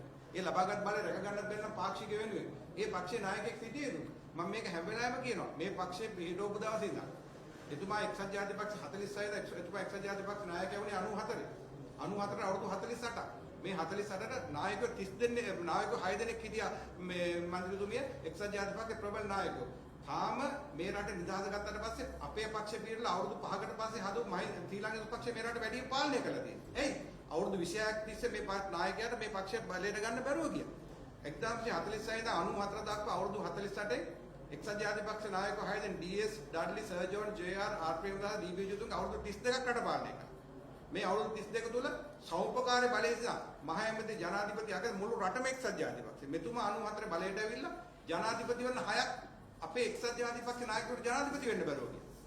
මැතිවරණ 33ක් අලිය ලකුණකින් ඉඳලා 33යි දීලා තියෙන 30ක් පරාදයි. අපේ මේ 99 දෙනා අයිවත් ගන්න ඉතලා 64 දෙනෙක් ඉවත් කරලා තිබුණා. එක පක්ෂයක ප්‍රධාන නායකයෝ 164 දෙනෙක් අයින් කරම පක්ෂයක් තියෙයි. ඉතින් අපි මේ පාක්ෂික එක්සත් ජාතික පක්ෂයක අභිමානයක ගන්න තමයි මේ ඔක්කොම කරන්නේ. එක්සත් ජාතික පක්ෂයක මේ රට නිදහස් ලබන අභිමානයෙන් ජීවත් වෙච්ච ජනතාව. මේ දැන් 94 අපේ 97 පළාත් පාලන මැතිවරණ පළාත් සභා මැතිවරණේ පරදිද්දි 97 මේ තවක අවුරුදු 20 ගණන් පළාත් සභා බලය නැහැ. පරදිද්දි පළාත් සභා දුන රැකියා ලක්ෂය. දැන් ලක්ෂ 4ක් රැකියා. ඒතර පළාත් සභාවල 97 ඉඳන් එක්සත් ජාතික පක්ෂ ලක්ෂ 3කට රැකියා නැහැ. මේ රනිල් වික්‍රමසිංහ මැතිතුමාට. මෙන්න මේවා හින්දායි අපි කියන්නේ ඊයේ මම දැක්කා එක්තරා වැඩසටහන ලේකම්තුමා කියනවා ඩීල් හින්දා අපි විපක්ෂ නායක කාර්යාලය ගත්තා. විපක්ෂ නායක කාර්යාලය ගත්තේ මහින්ද රාජපක්ෂ මහත්මයා කැබිනට් පත්‍රිකාවක් දාලා තියෙනවා. මන්ත්‍රීවරුන්ට තමන්ගේ වාහන පාවිච්චි කරන්න පුළුවන් රුපියල් ලක්ෂයක් දීලා නිල නිවාස පාවිච්චි කරන්න පුළුවන්. ඒකට අතුකල කරලා තියෙනවා විපක්ෂ නායක කාර්යාලය. අපි රුපියල් ලක්ෂයක් දීලා විපක්ෂ නායක කාර්යාලයට සල්ලි බැඳලා තමයි පාර්ලිමේන්තුවේ විපක්ෂ නායක කාර්යාලය. දැන් මේ මාසෙ වුණාට පස්සේ ඒක ආවිත් නැවත දුන්නා. එතුමා ඊට පස්සේ එතුමා විපක්ෂ නායකත් නැතුව එතුමාට වාහන 6ක් දීලා ආරක්ෂකව 200ක් දීලා එහෙමනම් මොකද කාගේද ඩීල් තියෙන්නේ මේ මම මුලින් කිව්වෙත් ඒක උඹලා ආපුවම අපි බේරපල්ලා අපි ආපුවම උඹලා බේරන්නම් කියලා ඩීල් දෙන්න නැත්තම් 2010 ඉඳන් 2005 විතර දූෂණ ටිකට මේගොල්ලෝ හිරේ දාන යන්න හිටිය මිනිස්සුනේ මොකද හිරේවල් වලට ඉන්න ඕනි මිනිස්සු අතර රට පාලනය කරනවා නිකන් කල්පනා කරලා බලන්න අනිත් එක තව කාරණාවක් තමයි දැන් ඔබ කල්පනා කරලා බලන්න දැන් මේ වෙලාවේ මහින්ද රාජපක්ෂ මහත්මයා වටේ ඉන්න ඔක්කොම වැඩෝ ටික ජොන්ස්ටන් එතකොට මේ බන්දුල ගුණවර්ධන ගාමී ලොකුගේ කෙහෙලිය රඹුක්පැල්ල එතකොට කොළඹ දිස්ත්‍රික්කෙම ඉන්න ලිස්ට් එකේ භාගයට භාගයක් දයාසිරි ජයසේකර මේ සියලු දෙනා එක්සත් ජාතික පක්ෂයට ඇත්තටම ප්‍රතාපවත් කට්ටියනේ මොනවා වුණත් මේකේ ඇත්තටම හොඳට වැඩක් කරගෙන යමක් කරන්න පුළුවන් වෙලා හිටපු මිනිස්සු එස්.බී. දිසානායකලා පවා මොනවා වුණත් ඒගොල්ලන්ට අර ඔය හොඳම ඔළුනේ දේශපාලන වශයෙන් මම කියන්නේ මේ සියලු දෙනාම පල නොකිය පලා කියන්නේ එහෙම කියපු කට්ටිය අන්තිමට ගිහිලි වෙලා දැන් එක්සත් ජාතික පක්ෂයේ වැටීම ඒ කාලේ ආරම්භ වුණා. දැන් මේ වෙනාවේ මොන රටේද 99 දෙනෙක් මේ වෙලාවේ පක්ෂයෙන් ගිහිලි වෙලා ලියුම් ඇවිල්ලා තියෙනවා. මොන මේ තරම් පිරිසක් පක්ෂයෙන් එළියට ගියාට පස්සේ අවසානයේ මේ ලංකාවේ තියෙන ප්‍රධාන පක්ෂයක අද පාර්ලිමේන්තු මන්ත්‍රීවරුන් ඉන්නේ 4 දෙනයි. ඒ පක්ෂය ඇතුලේ. ඔබ කල්පනා කරලා බලන්න. මේක මේ පාක්ෂික ලාංඡනය පිළිබඳ සමහරු දැන් මේ එළියට යනවා අලියගෙන් පිට කොහොමද අපි යන්නේ? පාක්ෂික ලාංඡනය පිළිබඳව හෝ පාක්ෂික නමක් පිළිබඳ ප්‍රශ්නයක් නෙවෙයි. පක්ෂයක් හැදෙන්නේ ඒ පක්ෂිත ඉන්න කොඳුනාරටේ ජනතාවනේ. ඒතර ජනතාව සියලු දෙනාම කලකිරලා ඉන්නවන නායකත්වයත් එක්ක. ජනතාව ඉල්ලන්නේ වෙනත් පුද්ගලෙන් නෑ. ජනතාව එක් රැස්ලා ඉන්නේ එතනට නම්. අපිට සිද්ධ වෙන්නේ ජනතාවත් එක්ක නේ. මොකද අපි ඡන්දෙන් පත් වෙන්නේ ජනතාවගේ ඡන්දෙන්නේ. එතකොට මේ සියලු දෙනා කියන්නේ අපිට මේ නායකත්වයත් එක්ක ඉදිරියට යන්න විදියක් නෑ කියලා. පැහැදිලිවම රනිල් වික්‍රමසිංහ මහත්මයාත් එක්ක පෞද්ගලික කිසිම තරහක් නැහැ. කිසිම විදියකින් ප්‍රශ්නයක් නැහැ. හැබැයි තියෙන ගැටලුව දේශපාලනික ප්‍රශ්නයක්. මොකද්ද මේ වෙනකොට මේ බලය ගන්න නොහැකියාව සහ වෙන මුකුත් ඕනේ මම මේ ළඟ දවසක වෙච්ච සිදුවීමක් කියනවා. ඔබට මතක ඇති එක්තරා මේ අවෝඩ් සෙරමනි එකක් තිබ්බ තරුණ ළමයින්ට Facebook එකේ මේ අර වැඩියෙන්ම ලයික්ස් අර වැඩියෙන්ම මොන හරි ලැබිච්ච ඔය Facebook එකේ තමත් හොඳට තමුන්ගේ pages වල reach තිබ්බ කට්ටියට දුන්නා අගමැතිතුමා ඇවිල්ලා මේ awards වගේක්. එතන වැඩි හරියක් ඔය පොදු ජන පෙරමුණට වැඩ කරපු ළමයින්ට තමයි awards ලැබුණේ. මේගොල්ලන්ගේ මොලේ බන් මං කියන්නේ මේ වගේ මේ පක්ෂයක් ලෝකේ කොහෙවත් තියනවද? අපිට මේ තරම් වැඩ අපි කී දෙනෙක් නම් මිනිස්සු නැති කරගත්තද? අපේ පාක්ෂිකයන් අපි සලකලා තියෙනවද? හැබැයි මේ පොදු ජන පෙරමුණ අද වෙනකොට ඇවිල්ලා තමුන්ට පොඩි දේවල් වලින් වියදම් කරපු පොඩි ප්‍රාදේශීය නායකයන්ට පස් ටික කපා ගන්න වැල්ටි මේ හොඳයි කියනවා නෙවෙයි මම මේ කියන්නේ දේශපාලනය කියන්නේ මේකට. හරිද? පස් ටික කපා ගන්න වැල් ටික කපා ගන්න පොඩි බිස්නස් ටික අල්ලලා දුන්නා ආපු ගමන්. හරිද? ඊට පස්සේ තමුන්ට ලොකුවෙන්ම වියදම් කරපු channel අයිතිකාරයන්ට ලොකු කට්ටියට ඒගොල්ලන්ට අවශ්‍ය ප්‍රමාණයට හම්බ කරගන්න දුන්නා. මුකුත්ම කරගන්න බැරි කොල්ල කෙල්ලෝ ටිකට අඩුම ගානේ අවෝඩ් එකක් හරි දුන්නා. ඒතර මේ මිනිස්සු මැරෙනකන් රැඳිලා ඉන්නවනේ. අපි මොනවාද අපි ආපු දවස් ඉඳන් අපේ එක මනුස්සයට අපිට අපේ එක කොල්ලෙට කෙල්ලට රසාවක් ගත්තද? හැමදාම පාක්ෂිකයන්ගෙන් වැඩේ ගත්තා. පාක්ෂිකයා ළඟින් යනකොට අහක බලා ගන්නවා. එක්ක ඔරවනවා. එක්ක දැක්කිරේ වගේ ඉන්නවා. ගොඩක් වෙලාවට අපිට ඉතින් මිනිස්සු මේ දැන් හරි මේ ඉතුරු වෙලා ඉන්නේ සජිත් ප්‍රේමදාස මැතිතුමා පාක්ෂිකයන් එක්ක හොඳ හින්දා. ඉතින් මේ තියෙන තත්ත්වේ නැති කරගත්තොත් එimhe අවසානයේ අපිට එක්සත් ජාතික පක්ෂය කියලා පක්ෂයක් මේ කාලේ තිබ්බ කියලා විතරයි මිනිස්සුන්ට මතක තියෙන්නේ. මෙතෙක් එළියට කියන්නේ හැමදාම තියෙන විනය පරීක්ෂණ විතරම එක්සත් ජාතික පක්ෂය. මෙතෙක් මම එළියට කියපු නැති එකක් කියන්න. 2015 ජනාධිපතිවරණයේදී මාදුරායි සෝබිත හාමුදුරුවෝ ස්වාමීන් වහන්සේ කිව්වා ජනාධිපති අපේක්ෂකයා ලෙස එක්සත් ජාතික පක්ෂ කරු ජයසූරිය මැතිතුමා ඉදිරිපත් කරමු. ඒතකොට රනිල් වික්‍රමසිංහ මැතිතුමා මොකද කිව්වේ? එක්සත් ජාතික පක්ෂේ නැතුව ඕනේ කෙනෙක් ඉදිරිපත් ගන්න එක්සත් ජාතික පක්ෂයේ කෙනෙක් ඉදිරිපත් ගන්න එපා. මොකද එතුමා කැමති නැහැ එක්සත් ජාතික පක්ෂ එතුමාගේ පිට කෙනෙක් මේ ඉදිරියට එනවා. එක්සත් ජාතික පක්ෂේ නොවන ඕනේ කෙනෙක් හමුදුනේ ඉදිරිපත් ගන්න එක්සත් ජාතික පක්ෂයේ කෙනෙක් ඉදිරිපත් ගන්න එපා කියලා. 2015 කරු ජයසූරිය මැතිතුමා ඉදිරිපත් කරනවා එක්සත් ජාතික පක්ෂයේ කෙනෙක් ජනාධිපති වෙනවා. එහෙනම් එක්සත් ජාතික පක්ෂයට අපිට වෙන අයත් එක්ක ආණ්ඩු පිටවන්න ඕන වෙන්නේ නැහැ. එහෙනම් කරකට එනකන් අස්සන්න. එතකොට මේ වගේ එක්සත් ජාතික පාක්ෂිකයන්ට වින කරන හැබැයි කියනවා අපි පක්ෂ ආරක්ෂා කළා වැඩ නැහැ ඵලය නැති. ඒතකොට එක්සත් ජාතික පක්ෂයේ වෙන කිසිම කෙනෙකුට දෙන්න එපා මේ වෙන ඕනෙක් කෙනෙක් දාගන්න. ඒකේ තමයි මෛත්‍රීපාල සිරිසේන වගේ එන්න ඕනේ. මේක මේ සත්‍ය කතාවක්. මේක මේ රටේ ජනතාව දැනගන්න ඕනේ. 2005 එක්සත් ජාතික පක්ෂ නායකයෙක් ජනාධිපති කෙනෙක් වැළැක්වෙන රනිල් වික්‍රමසිංහ මැතිතුමා. එහෙනම් මෙට්‍රික්මන්ට ආණ්ඩු වැටෙන්නේ නැහැ. ඉතින් ඒක මේ දැන් ඔය කෑ ගහන ඇවිල්ලා අපිට අලියා ඕනේ අපිට අලියා ආරක්ෂා කරගන්න ඕනේ කියන අය දැනගන්න ඕනේ. මම කිය පළාත් සභාවල රැකියා ලක්ෂ 3ක් නැති කෙරුවා. එක්සත් ජාතික පාක්ෂිකයන්. 2005 කරු ජයසූරිය මැතිතුමා ජනාධිපති වුණා නම් මේ ප්‍රශ්න මුකුත් නැහැ. ඒක කරන්න දුන්නේ නැහැ. එක්සත් ජාතික පක්ෂේ නෝන ඕනේ කෙනෙක් දාන්න.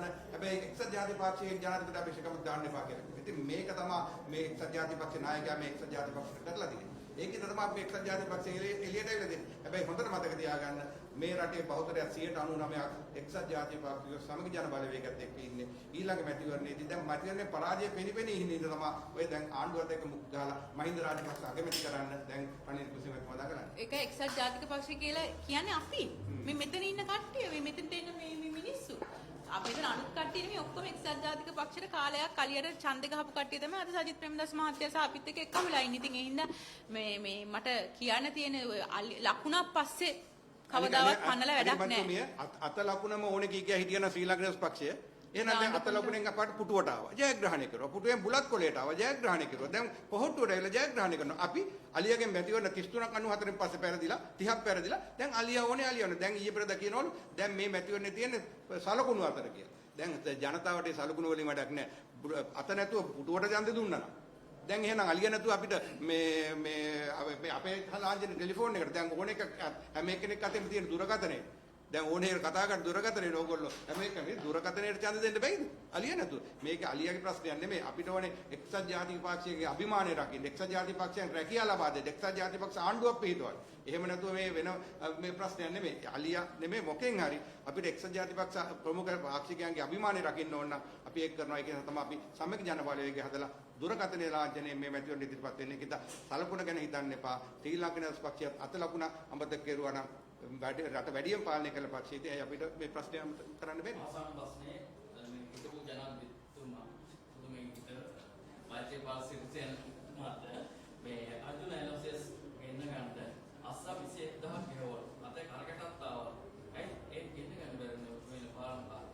මම නම් ඇත්තටම ඒක හරි විහිළු කතාව මට තේරෙන්නේ නැහැ. කියන්නේ හිතන කොලේ අස්සන් ගෙවුවොත් මම දන්නේ නැහැ. කියන්නේ 21000ක පිටු ගාණක් හරියටම ගණන් බලුවොත් දවස් 3ක් ඇතුළත ඒක හරියට මැත් එක බැලුවොත් මං හිතන්නේ නිදාගෙන නෑ ඒ දවස් තුනේ. හරියටම බැලුවා නම්. ඒක නිදාගන්නෙත් නැතුව අත්සන් ගහලා තියෙනවා හරියටම බලුවොත්. ඒක කොහොම වුණත් මට කියන්න තියෙන්නේ එතුමා මුල ඉඳන් කියපු දේවල් වල ඇත්ත නැත්ත අපි දන්නේ නැහැ. මොකද එතුමා ගොඩාක් වෙලාවට මේ දැන් එකක් කියලා තව ටිකක් වෙලා යනකොට ඒක වෙනස් කරනවා. නැත්නම් කියන ගොඩාක් දේවල් බොරු කියලාත් මේ වෙනකොට ඔප්පු වෙලා තියෙනවා. හැබැයි කොහොම වුණත් අර්ජුන ඇලෝෂියස් සහ අර්ජුන මහෙන්ද්‍රන් එක්ක සම්බන්ධකම් තිබ්බා.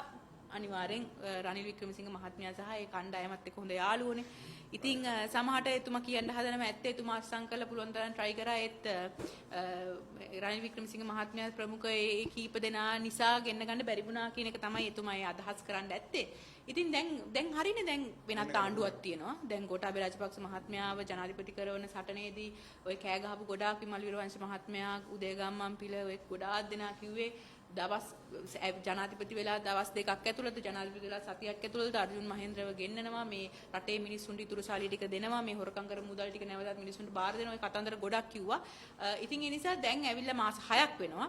ඉතින් අපි බලාපොරොත්තු වෙනවා දැන් කිසි ප්‍රශ්නයක්වත් නැහැ. මං හිතන්නේ පොඩක් දැන් අස්සන් ටිකක් ගහලා ඔක්කොම ටික යවලා තියෙනවා නම් සිංගප්පූරු ජනාධිපතිතුමත් එක්ක කතා කරලා අනිවාර්යෙන් වර්තමාන ජනාධිපතිතුමාට ඔහුව ගෙන්න ගන්න එක එච්චර අපහසුවක් නෑ. අපහසුවක් නෑ. හැබැයි තියෙන ප්‍රශ්නේ තියෙන්නේ දැන් අර අපේ ආණ්ඩුව කාලේ මේකට අකුල් හෙලපු හැද ඒගොල්ලොත් එක්ක ඉන්නවනේ. ඔව් ඒකනේ දැන් මං හිතන්නේ ගෙන්න ගන්නේ කියලා. බඩුත් ආමුදුරන්ගේ රනිල් මහත්මයා රවි කන්නායකලා ඒගොල්ලොත් එක්ක ඉන්නේ මේ පාරක් ගෙන්න ගන්න බැරි වෙයි. එහෙම මේ පාර ගෙන්න ගන්නෙත් නෑ. ජනතාවට කියන්න තියෙන්නේ ඒ කාලේ කියපු ඔවුන් වේදිකාවල කෑ ගහපු එකක්වත් කෙරෙන්නේ නැහැ. MCC ගැන කෑ ගැහුවා ඒවත් ඉස්සරහට ක්‍රියාත්මක වෙනවා අත්සන් කරනවා. ඔබ සියලු දෙනා රටේ 9 ලක්ෂයක ජනතාව බොරු කියලා රැවට්ටුවා. ඉතින් මම කියන්නේ මේ සැරේ පාර්ලිමේන්තු මැතිවරණයේදීවත් ඔබ මතක් තියාගෙන ඉඳලා නැවතත් රැවටෙන්න එපා. කොහොමත් මේ ආණ්ඩුව අවුරුදු 5ක් යයි කියලා හිතන්නේ නැහැ. ඊටමත් තව අවුරුදු මේ දැන් වෙනකොට මේ වෙනකොට රටේ ජනතාවට ආණ්ඩුව අන්තිමට මෙපා වෙලා තියෙන මේගොල්ලන් කියපු කතන්දර අය ඔක්කොමත් එක්ක ඒවා බලනකොට කිසි දෙයක් ක්‍රියාත්මක වෙන්න වැඩ බැරි ආණ්ඩුව බව පැහැදිලි. ඉතින් ඒ හින්දා අපි ආරාධනා කරනවා මේ සැරේ පාර්ලිමේන්තු මැතිවරණයේ තියාගන්න පුළුවන් වුණොත් එහෙම ශක්තිමත් සමගි ජන බලවේගයේ පිරිසිදු පිරිස ඉන්න වැරදි වැඩ කරපු නැති මේ ඩීල් නැති පිරිසව මේ පුළුවන් තරම පිරිසක් පාර්ලිමේන්තුවට පත් කරගන්න. ඊළඟට අපි අවුරුදු 2ක් 3ක් යනකොට මේ සියලු දේ වෙනස් වෙලා නැවතත් අපේ අතර අපි බලය අරගෙන රටේ මිනිස්සුන්ට ආණ්ඩුකරණය කොහොමද මේ දේශපාලනය කරන්නේ කොහොමද ආණ්ඩු කරන්නේ කොහොමද විශේෂයෙන් සැනසille කිසි කරදරයක් නැතුව ජීවත් වෙන්නේ කොහොමද කියලා අපි පෙන්නන්න. මට තව දෙයක් මේ වෙලාවේ මතක් වුණා කියන්න. මේ ජනාධිපතිතුමා ජනාධිපති වුණායින් පස්සේ ඔබ බලන්න හිරගෙවල් කීයක මිනිස්සු කී දෙනෙක් මැරුණාද? මේ ආයත් ඝාතන රැල්ල පටන් අරන් මේකද සියදි විහානි කරගත්තා එල්ලිලා මැරුණා අරවමෝ කියද්දි මේ ඊයේ පෙරේදා කොහෙද මහර මේ හිරගෙදර ඒ පුද්ගලයාව අප්‍රේල් 25ද කොහෙද තමයි අත්අඩංගු කරන් තියෙන්නේ. මැයි 3 වෙනකොට මැරෙනවා. මැයි 3 මැරෙනකොට අම්මයි තාත්තයි මැරෙන්න කලින් ගිහිල්ලා මේ ළමයාව බලනකොට කවින්දද කොහෙද නම බලනකොට ඔළුවේ ලොකු තුවාලයක් තිබිලා තියෙනවා. මුළු ඇඟම තැරිලා එක කකුලක් කැඩිලා එක අතක් කැඩිලා කකුල් දෙක මේට හොඳටම ගහලා ඊට පස්සේ තමයි මේ ළමයා පැනලා යන්න හදනකොට වෙඩි තිබ්බා කියලා තමයි කියන්නේ. ඇත්තටම පැනලා යන්න හැදුවේ නැහැ කියලා දැන් ඒ අම්මයි තාත්තයි දැන් ඇවිල්ලා එළියට ඇවිල්ලා සාක්ෂි දෙනවා. හිරගේ ඇතුළේම ඝාතනය කරා කියලා තමයි කියන්නේ. ළමයා හොඳ ක්‍රීඩකයෙක්ලු. මොකටද අත්අඩංගුවට ගත්ත කියන එක මම දන්නේ නැහැ. හැබැයි ඔහුව ඝාතනය කරා කියන එක තමයි මේ වෙනකොට ඒ සියලුම ඒ සිවිල් ක්‍රියාකාරිකයන් එහෙම කියන්නේ. එතකොට ඒ කෙනෙක් අනුරාධපුරේ නැති වුණා, කුරවිට බන්ධනාගාරේ නැති වුණා. මේ එක දිගට දැන් මේ සිරකරුවන් එක්ක ඝාතනය මේ සියදිවි හානි කරගන්නවා කියලා කියන්නේ. හැබැයි එක දිගට ඒක රැල්ලක් වගේ යනවා. ඉතින් මේ පිළිබඳවත් ඔබ සියලු දෙනාගේ මම ඉල්ලා සිටිනවා හොයලා බලන්න කියලා. ඇත්ත කතාව මොකද්ද කියලා. මොකද මේ ඝාතන රැල්ල ඔන්න දැන් ආයෙ නැවතත් පටන් අරන් කියන එක. මොකද සිරකරුවන් ඝාතනය කිරීමට හොඳ ප්‍රසිද්ධ ආණ්ඩුවන්නේ මේක. ඒක නිසා. අනික තව එකක් බණ්ඩාරනායක මහත්තයා වර්තමාන ජනාධිපතිතුමාගේ පියා එක්සත් ජාතික පක්ෂයේ ඉඳන් ශ්‍රී ලංකා පක්ෂය පිටවල අවුරුදු 4න් 56 දෙකේ පිටුර 56 බලය ගන්න පුළුවන් වුණා නම් බැසිල් රාජපක්ෂ මැතිතුමා සහ මහින්ද රාජපක්ෂ මැතිතුමා ශ්‍රී ලංකා පක්ෂයෙන් ඉවත් වෙලා පොදු ජන පෙරමුණ අවුරුදු දෙකෙන් බලය ගන්න පුළුවන් වුණා නම් අපිට එක්සත් ජාතික පක්ෂයේ සමගි ජන බලවේගය හදලා මේ මැතිවරණයේ බලය ගන්න එක එච්චර ප්‍රශ්නයක් නෙමෙයි. ඒ නිසා අපි අනිවාර්යයෙන් මේ මැතිවරණයේදී සමගි ජන බලවේගය ජයග්‍රහණය කරනවා. පැය දෙකකට වැඩි හරි එහෙනම් බොහොම ස්තුතියි.